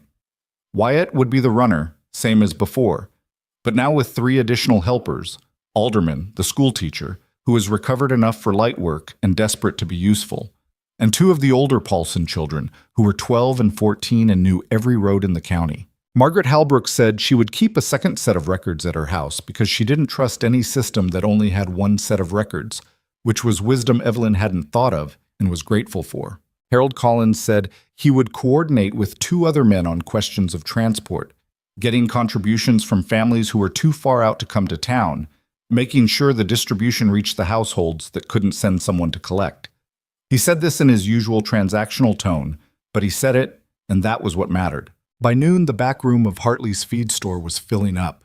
People went home and came back with what they'd pledged. It wasn't always what they'd said. Sometimes it was less, because people get home and look at their stores and reassess, and that was human and understandable. A few times it was more. Clara Garrity came back with not just the dried corn, but a cured ham that she'd been saving and had decided she could part with, and she looked slightly terrified by her own generosity, the way people do when they've done something they can't take back. Evelyn worked in Hartley's back room all afternoon, organizing and cataloging, making the records Wyatt was keeping actually useful. Her hands moved automatically, doing what they always did: assessing, sorting, planning the mathematics of what could feed how many, for how long. Jonah carried things from wagons. He didn't make a show of it. He just kept moving, steady and unhurried, the way he did everything. At one point, he appeared at her elbow with a cup of something hot. Someone had made coffee on the stove, actual coffee, which she hadn't had since October, and put it beside her without a word and went back to carrying things. She drank it while she worked and didn't remark on it, and he didn't expect her to. Wyatt found her late in the afternoon, just before people started heading home before dark. He looked wrung out in the particular way of someone who'd been running on purpose and urgency all day and was just now noticing that his legs were tired. "I counted everything," he said. "Best I can figure, you've got enough here to keep the kitchen going for 3 weeks minimum, maybe 4 if the weather stabilizes." "The weather won't stabilize," she said. "I know, but still." She looked at the shelves, mismatched jars and cloth sacks and paper bundles, and 2 actual crates of goods that the Brennan contribution had added, Dottie having sent her oldest boy in with a loaded wagon before noon. It was not a beautiful store. It was not organized the way she would have organized it if she'd had time. But it was real, and it was more than she'd had this morning, and it was going to keep people alive. "Doc Yates is going to be all right," Wyatt said. He said it like he'd been holding it until now. Eleanor sent word. His fever broke this morning. The real breaking, not the false one. He's weak, but he's awake, and he's... A smile went across the boy's face, quick and genuine. She said he asked for soup. Something went through Evelyn that she didn't have a precise name for. Not relief exactly, though it was that. Something warmer. "Of course he did," she said. Wyatt laughed. An actual laugh. The first one she'd heard from him in weeks. And it sounded like what it was. A 17-year-old boy who'd been carrying a grown person's weight and was briefly, in this moment, allowed to just be 17. "I'll take it over tonight, if you have some ready." "I have some ready," she said. She always had some ready. She suspected she would always have some ready for the rest of her life, that the habit of it had gone into her bones. She asked Jonah on the ride home if he was all right. He glanced at her with mild surprise because that was her question, the one she usually answered rather than asked. "I'm fine," he said. Then, after a pause, "You did something today." "We did something today," she said. He was quiet for a moment. The horse moved steadily through the icy road, breath pluming in the cold air. The sun was going down behind a flat gray horizon, and the light was that particular deep gold of late winter afternoons that's almost beautiful even when it's brutal. "I wasn't sure they'd do it," he said. "Neither was I." When Dottie Brennan spoke, he stopped, started again. "I've known Frank and Dottie Brennan for 6 years. Frank Brennan does not ask for help, and Dottie supports him in that. They came in from that north farm, and I don't think Frank has asked anyone for a thing since they settled. He paused. She stood up in that room. She did, Evelyn said. Why do you think she did it? Evelyn thought about it. The wagon moved. The cold settled around them with the day's light going out of it. Because when Frank was sick, she said slowly, and Wyatt and you came to bring them in, that was someone seeing them, maybe for the first time in a long time. And I think Dottie had been not seen for long enough that when she had the chance to return it, she took it. Jonah was quiet for a moment. Huh, he said, which was his version of a lot of things. She pulled her coat tighter and looked at the last of the daylight. The Brennan children were hungry. She said that to me, in our kitchen. She said it like she was confessing something. Hunger isn't something you can be proud about, not when it's your children. She paused. I think she stood up today because she needed to do something that went the other direction. The homestead came into view, and the dark shape of it against the last of the pale sky, the light of the kitchen window she'd left burning, the barn solid and dark. It looked, she thought, like what it was supposed to look like. Not beautiful, just solid, real. Theirs. Jonah pulled the wagon to a stop, and they sat for a moment before getting down, the way they had started to sit sometimes, in the brief pauses between the things that had to be done. I should have done more, he said. Earlier, before it got this close. You didn't know what was needed, she said. I knew more than I let myself see. She looked at him in the dusk. He was staring at the house, not at her, his hands resting on his knees, and he had the expression she'd come to think of as his honest face. Not the careful one he wore with most people, but the one that came out in the quiet when he'd stopped managing himself. Jonah, she said. He looked at her. We got here, she said. That's enough for today. He looked at her for a long moment in the failing light. Then he climbed down from the wagon and went to her side and held out a hand to help her down, which he had never done before. She took it. The days that followed were not easy, but they were different. The difference was in the weight of it. Not lighter, exactly, because the work was the same work and the cold was the same cold, and the worry about who might get sick next or what the weather would do was the same worry. But the weight was distributed now, spread across more hands, and that changed how it felt to carry it. Wyatt ran his routes every day, but now with Alderman and the Paulson children helping. They covered more ground, reached further out families, moved supplies in both directions with an efficiency that hadn't been possible before. Alderman turned out to be excellent at the organizational part. He was a school teacher, he thought in systems, and he made improvements to Wyatt's routing that saved half an hour every day. The back room of Hartley's feed store became, by degrees, something that hadn't existed in Briar Ridge before. A communal store. People came to drop things off and people came to collect things. And after the first week it became ordinary, the way new necessary things do. Margaret Halbrook came every Tuesday with her second set of records and sat at the small table by the stove and compared them against Wyatt's, and she had a sharp eye and caught 2 errors in the first week alone, which she pointed out with the directness of someone who considers accuracy a moral position. Harold Collins, to his own apparent surprise, became genuinely invested in the transport coordination. He was at the store almost every morning, reorganizing the back room with the precision of a man who had found his particular function and was doing it thoroughly. He never became warm, exactly, but he stopped qualifying everything he offered, which was its own kind of progress. Clara Garrity brought the baby by twice. She said it was to drop off contributions, but Evelyn could see it was also because she wanted to be where something was happening, where the feeling of getting through this was most present. The baby had grown since January. She had cheeks now.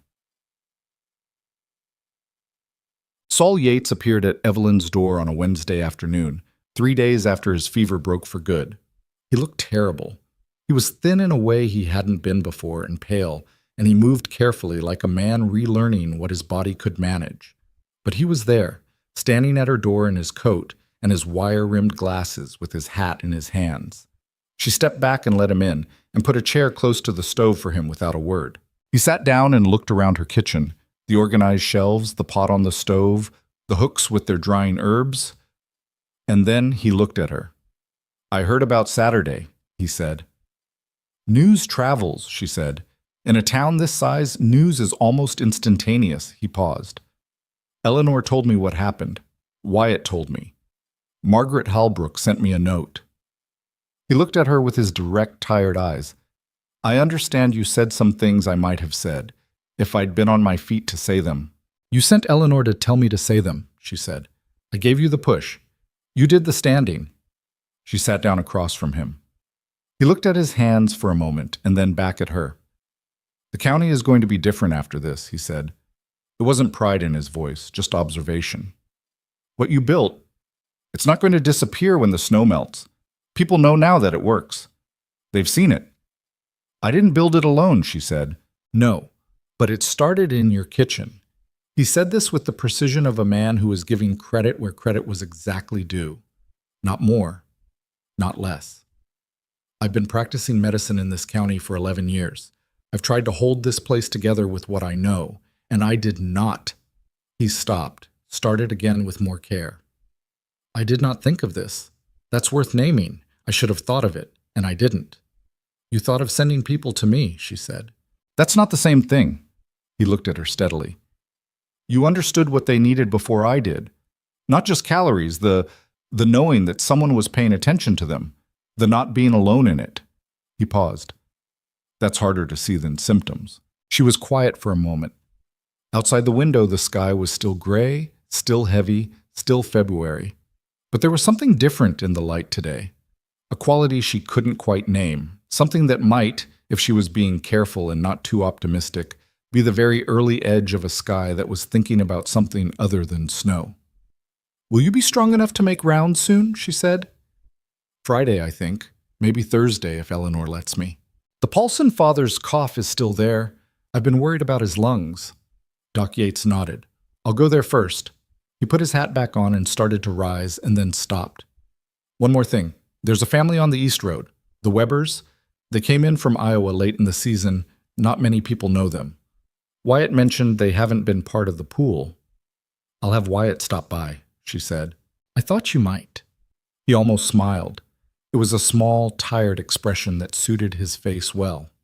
Thank you, Mrs. Mercer, for the soup and for the rest of it. Thanks, Saul Yates, she said, and get home before you tire yourself out. He went out into the cold, moving carefully, and she watched from the window until he'd gotten to the road and turned toward town.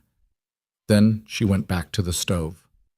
The thing about a system is that it still needs someone at the center of it, and Evelyn was still that person, whether or not the weight was now shared. She still cooked every morning. She still made the calculations, what was available, what was needed, how to allocate it, what to prioritize.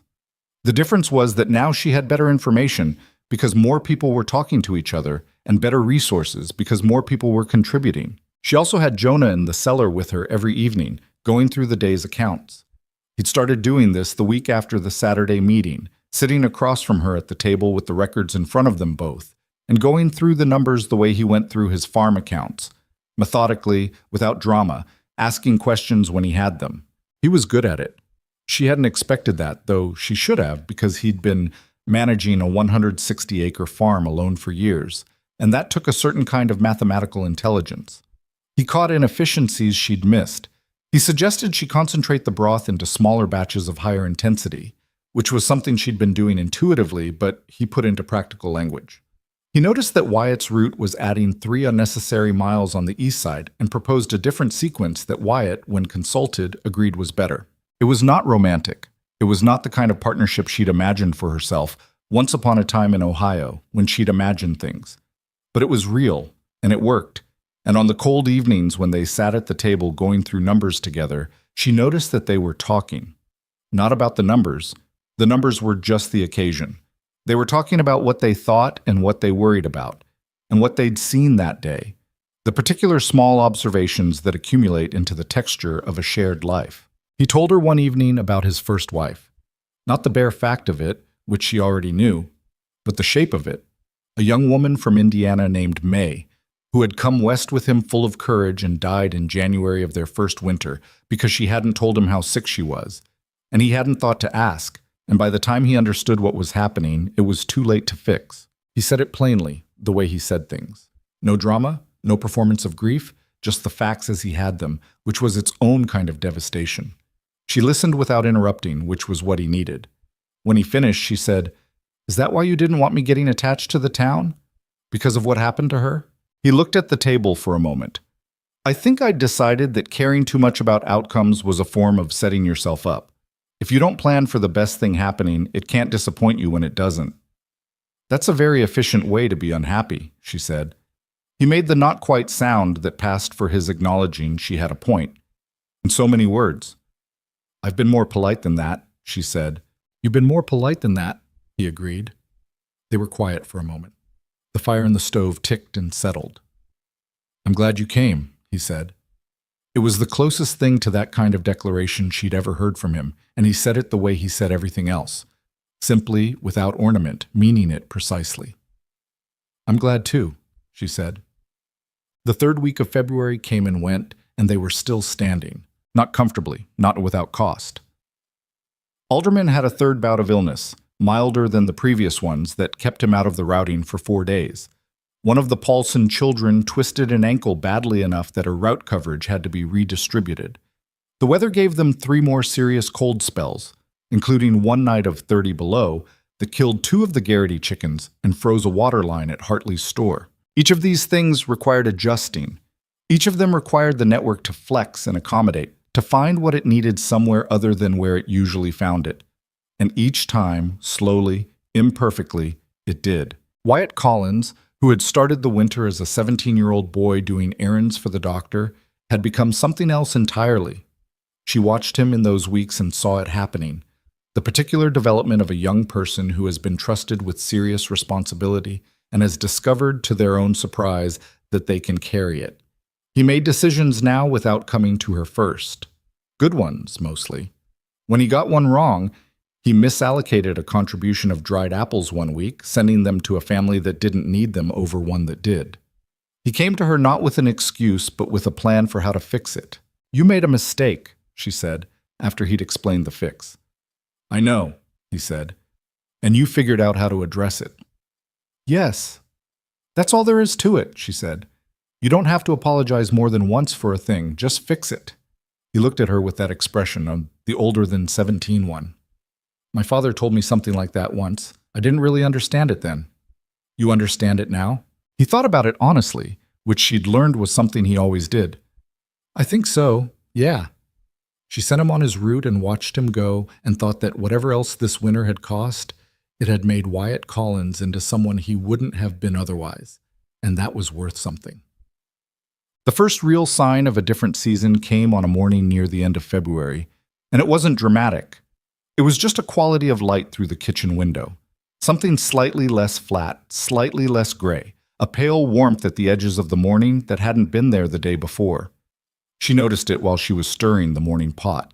She stood still for a moment, watching it, this thin early light coming sideways through the glass. March was still weeks away. The worst might not be over. She knew this country well enough now to know that February could lie about its intentions right up until the moment it didn't. But the light was different. It was a small thing, and she told herself not to make too much of it. She kept stirring. Outside, she heard Jonah coming in from the barn, his boots on the step, the door opening with the sound of cold air and the smell of hay. He came in and hung his coat and looked at her at the stove and looked at the window and said nothing, but she saw him see the light. He poured himself coffee and sat at the table. We'll need to start thinking about seeds, he said, for the kitchen garden. You said last fall you had what you wanted to plant in spring. She looked at him. He was looking at his coffee, practical and forward-facing, already calculating what came next. I do, she said. I have good ones. Then we'll need to plan the garden out. More than last year. He looked up at her. We'll need to grow for more than just us. She turned back to the stove. The light kept coming through the window, thin and pale and real. Yes, she said. We will. March came the way it always comes to the Nebraska plains. Not with any ceremony, not with the clean arrival that the word spring implies, but grudgingly, in fits and starts, the cold retreating a few degrees and then coming back to remind you it wasn't finished yet.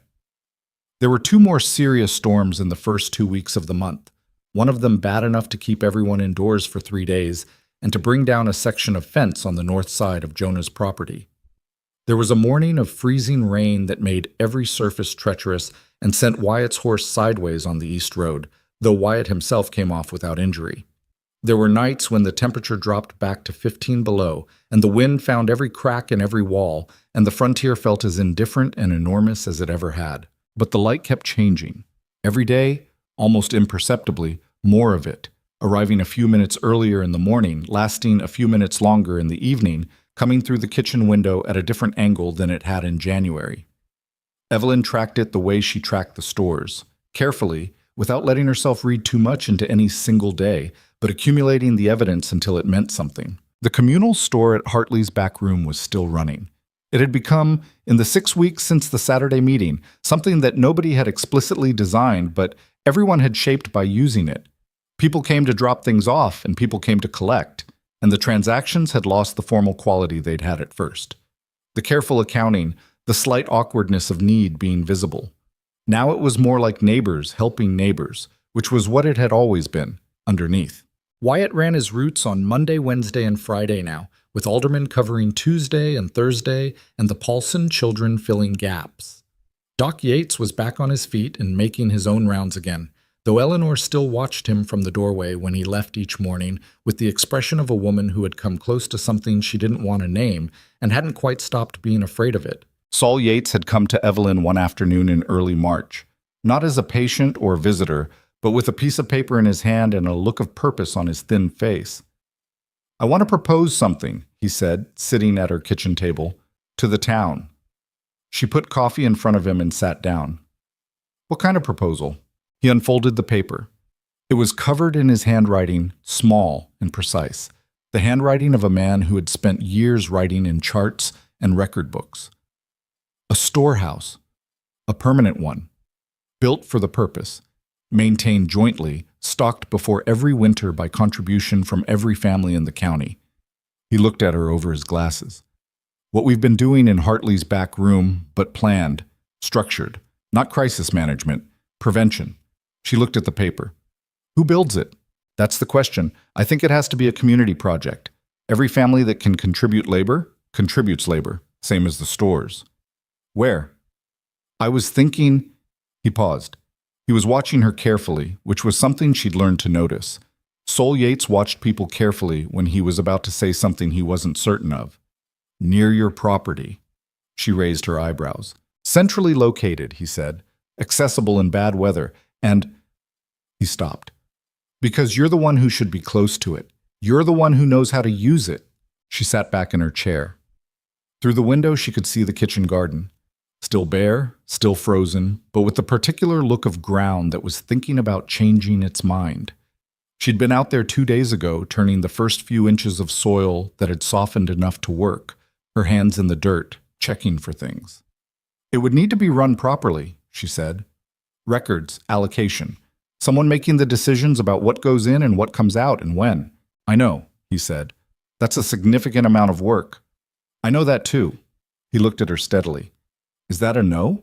She thought about it honestly, the way she always thought about things. Not the easy answer, not the quick answer, but the true one. She thought about the winter behind her and the summer ahead and the winter that would come after that. She thought about Clara Garrity's baby girl, who was going to grow up in this county and would need it to be a certain kind of place in order to do that well. She thought about Wyatt Collins, who was 18 in April, and who had learned this winter what it meant to be necessary to people. She thought about her grandmother, who had fed people her whole life and called it just what you do. "No," she said. "It's not a no."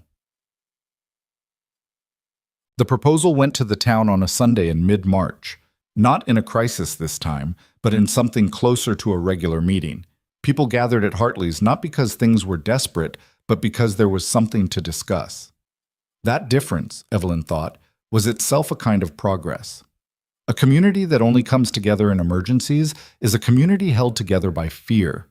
A community that meets to plan ahead is something sturdier than that. Saul Yates presented it. He was a better speaker than she was, more formal, more precise, with the authority that 11 years of being the only doctor in a county gives a person. He laid it out clearly, what the storehouse would be, how it would be built, how it would be stocked, how it would be maintained. He answered questions, There were good ones. Harold Collins asked about liability, about what happened if someone contributed and then needed more than they'd put in, about governance. Saul answered most of them and said honestly when he didn't have the answer yet. Frank Brennan, who was back on his feet and had made the drive in from the North Farm, sat in the back of the room and said nothing for most of the meeting. Frank Brennan, who did not ask for help and had nearly died for it. Near the end, he raised his hand, not a dramatic gesture, just a hand going up. And when Saul called on him, he said in his flat, unhurried voice, "Who's going to run it?" Saul said, "We think Mrs. Mercer is best placed to manage the day-to-day operation with oversight from a small committee." Frank Brennan turned his head and looked at Evelyn, who was sitting near the side of the room in a chair that felt slightly too exposed. He looked at her for a long moment with dark, unreadable eyes. Then he said, "That works for me," and put his hand down. It was not an effusive endorsement. Coming from Frank Brennan, it was the equivalent of a standing ovation. The vote was nearly unanimous. Peters, the farmer from the south section who hadn't contributed to the pool, didn't vote at all. He sat with his arms crossed and his face closed, and nobody pushed him because you can't force community on a person. You can only build it around them and hope they eventually step in. Everyone else said yes. Harold Collins was appointed to the Oversight Committee. He accepted this with the air of a man who had been expecting it and had already begun preparing. Margaret Halbrook said she would continue keeping the second set of records, as she had no intention of stopping something she'd been doing correctly for 6 weeks. Young Alderman said he would organize the labor contribution for the building project, getting families to pledge a day's work the way they'd pledged food. And he had a notebook out before the meeting was over. Jonah, sitting beside Evelyn, said nothing during any of this. On the ride home, he said, "You're going to be very busy." "I've been very busy," she said. "Busier than this." "Probably." She looked at the road ahead, the horse's breath making small clouds in the cold air. "Are you going to tell me it's too much?" He was quiet for a moment. "No," he said. "I'm going to tell you I'll build the expansion for your cellar that you've been thinking about since January." She turned to look at him. He was watching the road, not her. "How did you know I'd been thinking about that?" she said. "Because I know how you think," he said simply. "You look at a problem, and then you look at what would need to be true to solve it, and then you look at the thing before that, and the thing before that.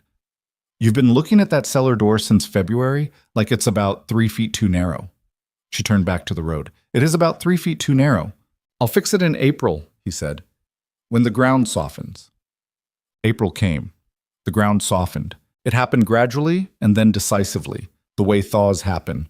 A week of mud that made every road impassable. The particular chaos of a plain spring where the snow becomes water faster than the earth can absorb it. The creek at the east edge of Jonah's property, running high and brown and fast. The kitchen garden was a mess of flattened dead stalks and frozen then thawed earth, and Evelyn was out there in her boots every morning, turning it over, adding what she had, preparing it for the seeds she'd been storing since November. She'd planted seeds like this in Ohio. Same hands, same motion, same feeling of putting something small and possible into the ground and asking it to become more than it was. But the ground felt different here. Not just the soil.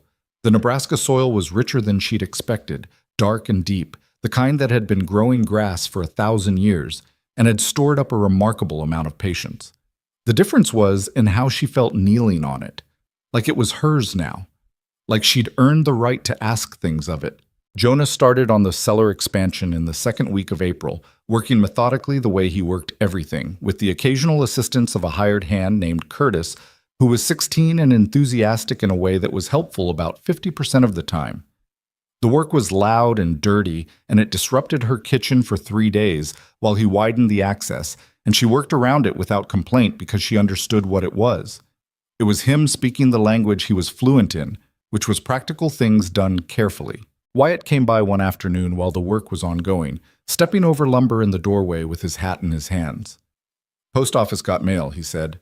He handed her a small envelope. "From Ohio." She dried her hands and opened it. Her younger brother, Thomas, 17 when she'd left, 18 now, probably taller. The letter was short, in his cramped handwriting, and said that he had found work at a mill and was doing all right, and that he'd heard from their older brother that she was in Nebraska, and he hoped she was well. She read it twice. Then she set it on the shelf where she could see it. "Good news," Wyatt said. "Good enough," she said. "Family." He nodded. He understood something about that now that he might not have in November. She could see it in how he held the word, the weight he gave it. "I've been thinking," he said, "about what I want to do next year." "What do you mean?" "I'm 18 in 2 weeks. I can make my own decisions about things." He turned his hat in his hands. "I was thinking about maybe staying on with the distribution, making it more formal. Like, if the storehouse is going to be permanent, someone needs to be running the delivery side year-round, not just in emergencies." She looked at him. The boy who had shown up at her door in January with a thrown shoe and eaten soup like he'd been starving, which she now understood he had been, in the way that teenagers are always starving, but particularly in a winter like that one. He'd grown 2 inches since November. He'd grown other things that weren't measured in inches. "That would be useful work," she said. "I think so too." He looked at her directly. "You'd need to teach me more. About the food side of it. What makes a good broth versus a not good one? How to know when someone needs calories versus just warmth. How to—" He gestured at the kitchen vaguely. "All of it, what you know." "You want me to teach you to cook?" she said. He flushed slightly. "I want to be useful in the way you're useful, the way you know what people need before they ask for it." He stopped, started again. "My mother said that the thing that saved people this winter wasn't the soup. It was that someone was paying attention. She said you paid attention to people nobody else noticed." Evelyn stood at her kitchen counter and felt that go through her, not with the discomfort of unearned praise, but with the particular feeling of being understood correctly, of having someone name the thing you'd been doing and name it right. "Come by on Monday," she said. "We'll start with broth." The storehouse went up in May. It was not a beautiful building. It was a practical one. Solid wood frame, good roof, proper ventilation, a door wide enough to move barrels through, shelves built to Margaret Halbrook's specifications because she had opinions about shelves, and they turned out to be correct.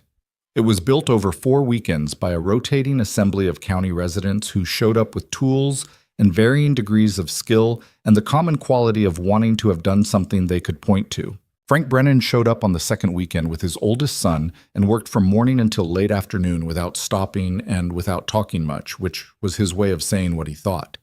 Alderman, the schoolteacher, organized the work schedule with the particular pleasure of someone who has found that the administrative talents he thought were merely professional apply more broadly.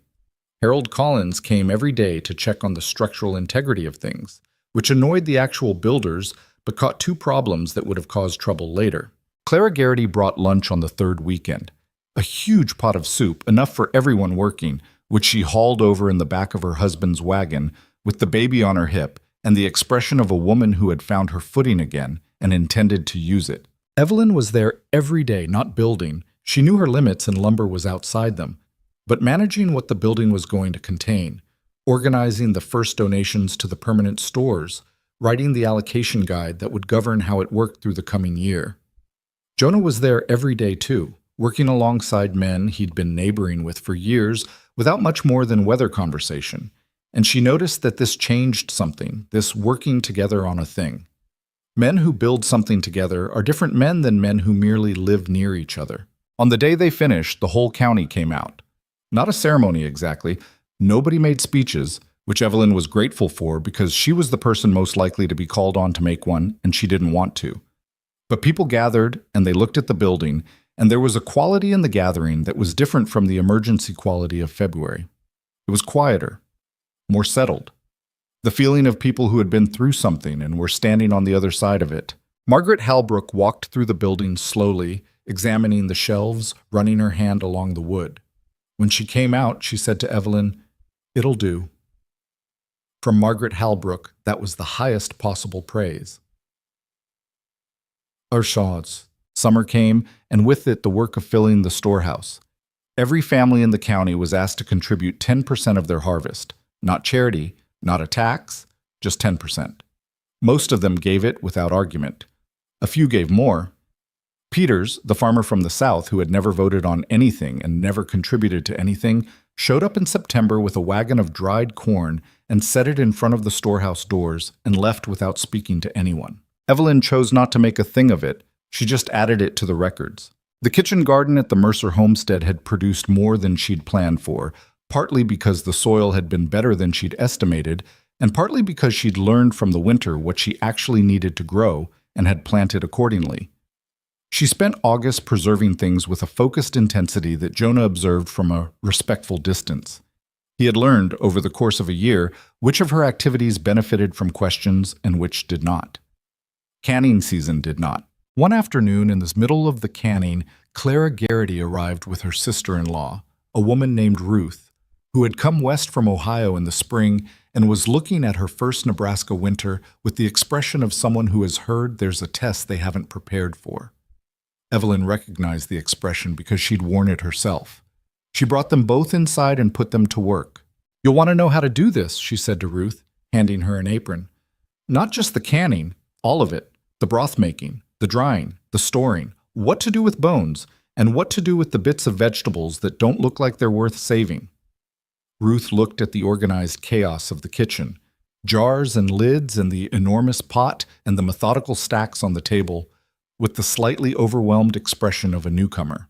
"How long did it take you to learn all this?" she asked. Evelyn thought about her mother, who had shown her grandmother, who had shown her mother, the long line of women who had stood at stoves and done this work, carefully, without thinking of it as anything remarkable.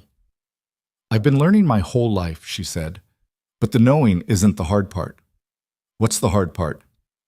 "Doing it when you're tired," Evelyn said, "and doing it for other people when it would be easier not to."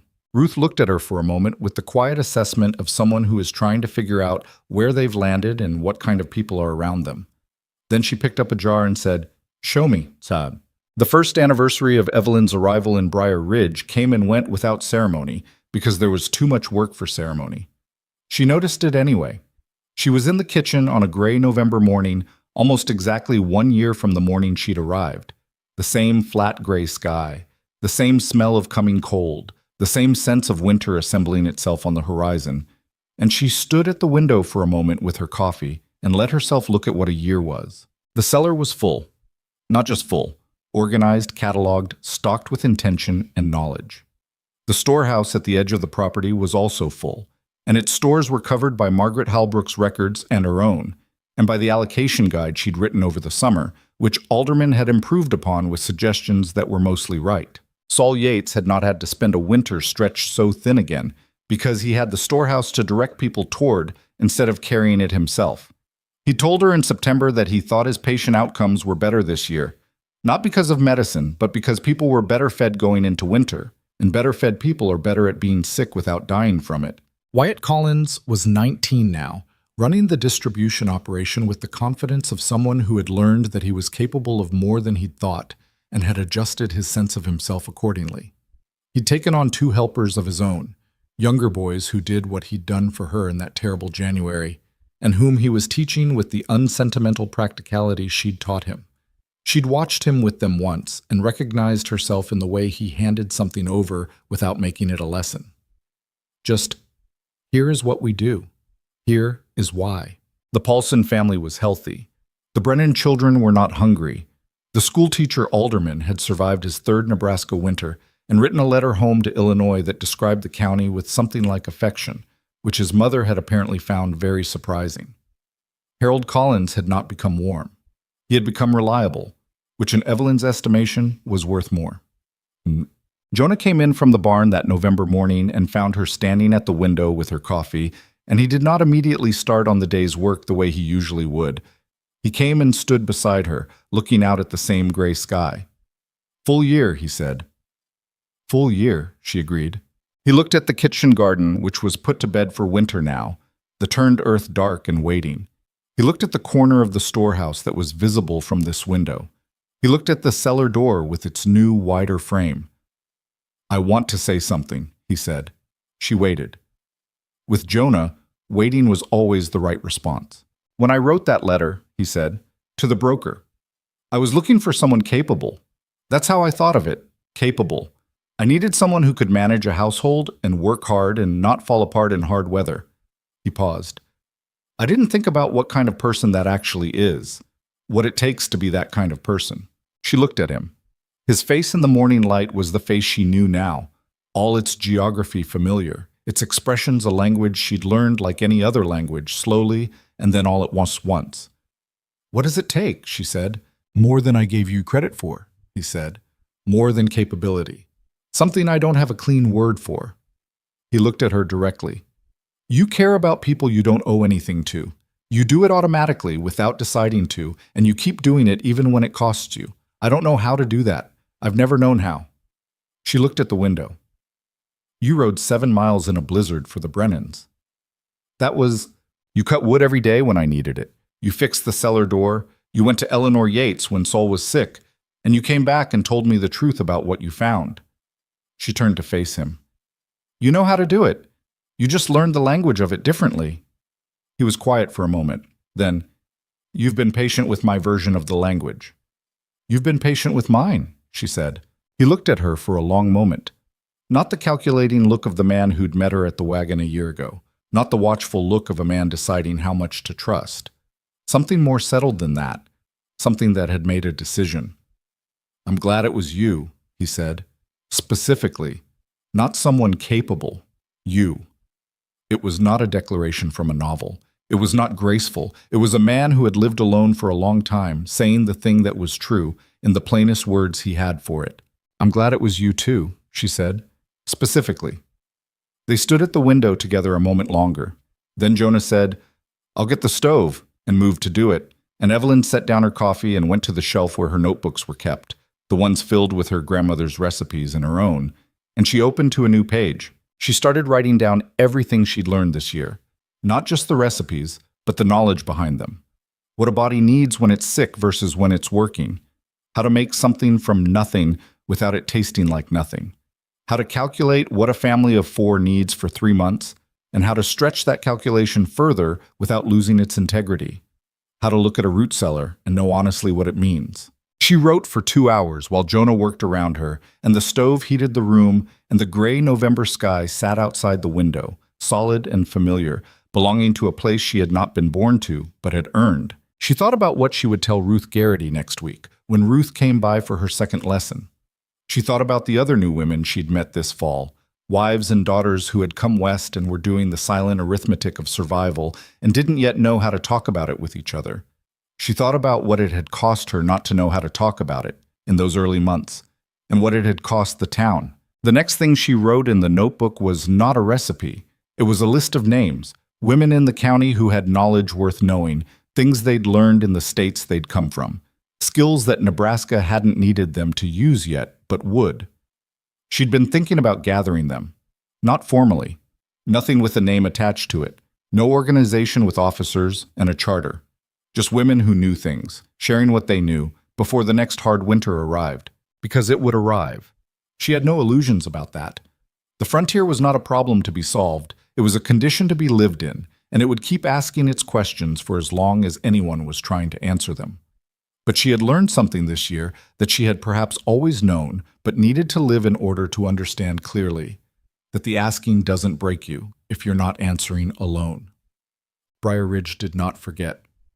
That is the thing that can be said about what happened there in the winter of 1888, in the cold and the fever and the nearly empty cellar of a woman who had arrived a stranger and left, if she ever left, something more than that. The town did not forget, not because the events were dramatic. They were not in any way that makes a story clean and certain, but because the things that change you don't need to be dramatic. They just need to be true. Wyatt Collins told the story to his children years later, in the particular way that people tell the stories of their own formation, with the specific details that mattered and the honest acknowledgement of what he hadn't understood at the time. He said, "There was a woman who paid attention to people nobody else was paying attention to, and that turned out to be the only thing that stood between a county and a catastrophe." He said, "I didn't know what I was watching when I was watching it. I just knew it mattered." Saul Yates wrote about it in his medical journals, not sentimentally but precisely, the way he did everything. He wrote about the relationship between nutrition and recovery, about what his practice had taught him that winter regarding the things medicine couldn't do and food could. He wrote, in his precise handwriting, that the most effective public health intervention he had ever witnessed was enacted by a woman with a pot and a cellar, and the good sense to understand that people need more than a cure. They need someone who notices their suffering. Margaret Halbrook, who had kept her second set of records through every winter until she died in 1901, left those records to the county archive with a note attached in her angular handwriting. These represent what a community looks like when it functions as one. Keep them for reference. The storehouse stood for 30 years before it was replaced by a larger one, built on the same spot for the same reason. The original site was marked with a wooden post that someone put in during the building, and that post was maintained, repainted, reset when it leaned, replaced when it rotted, by people who had not been alive in 1888 but knew what the marker meant. Nobody decided to maintain it. It was just the kind of thing that gets done when the reason for it is understood. Evelyn Mercer kept the notebooks her whole life. They grew. The original one that held her grandmother's recipes, then the ones she'd started during that winter, then the ones she filled afterward, documenting what she'd learned and what the women she taught had added to it. By the time she was 60, there were 11 notebooks on the shelf above the kitchen table in the house. There was no longer just a soddy with a wood frame addition, but a solid, expanded home that had been added to incrementally as what the homestead was used for expanded. She had cooked for thousands of meals. She had taught dozens of women what she knew. She had sat with sick people and calculating people and frightened people and stubborn people and exhausted people who had almost given up. And she had fed them, not just with food, though always with food, but with the particular attention of someone who sees you clearly and thinks you're worth the trouble. She was not a hero. She would have rejected that word with the directness she'd rejected other imprecise language her whole life. She was a woman who had arrived somewhere with nothing much, who had looked at what was needed, and had the particular combination of knowledge and stubbornness and human feeling to provide it. She had been afraid. She had made mistakes. She had stretched things further than was wise and had not asked for help until it was almost too late, and she had been imperfect in all the ways that a person doing hard things under hard conditions is imperfect. What she had not done was stop. What she had not done was look at the empty hands of other people and decide that their need was not her concern. That is a choice, every time.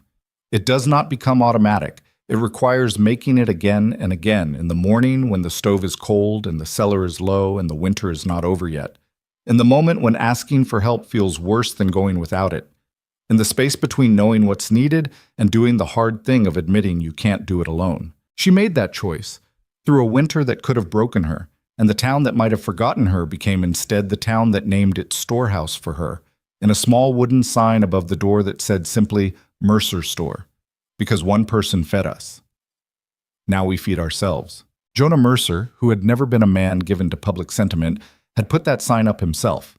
He'd made it in the barn on a Sunday afternoon and hung it the next morning before anyone else was up, and when people noticed it and asked him about it, he said she'd argue about it, and went back to what he was doing. She did argue about it, for about 3 days. Then she let it stand, because sometimes the truest thing you can do for a story is let other people tell it and let the telling be enough.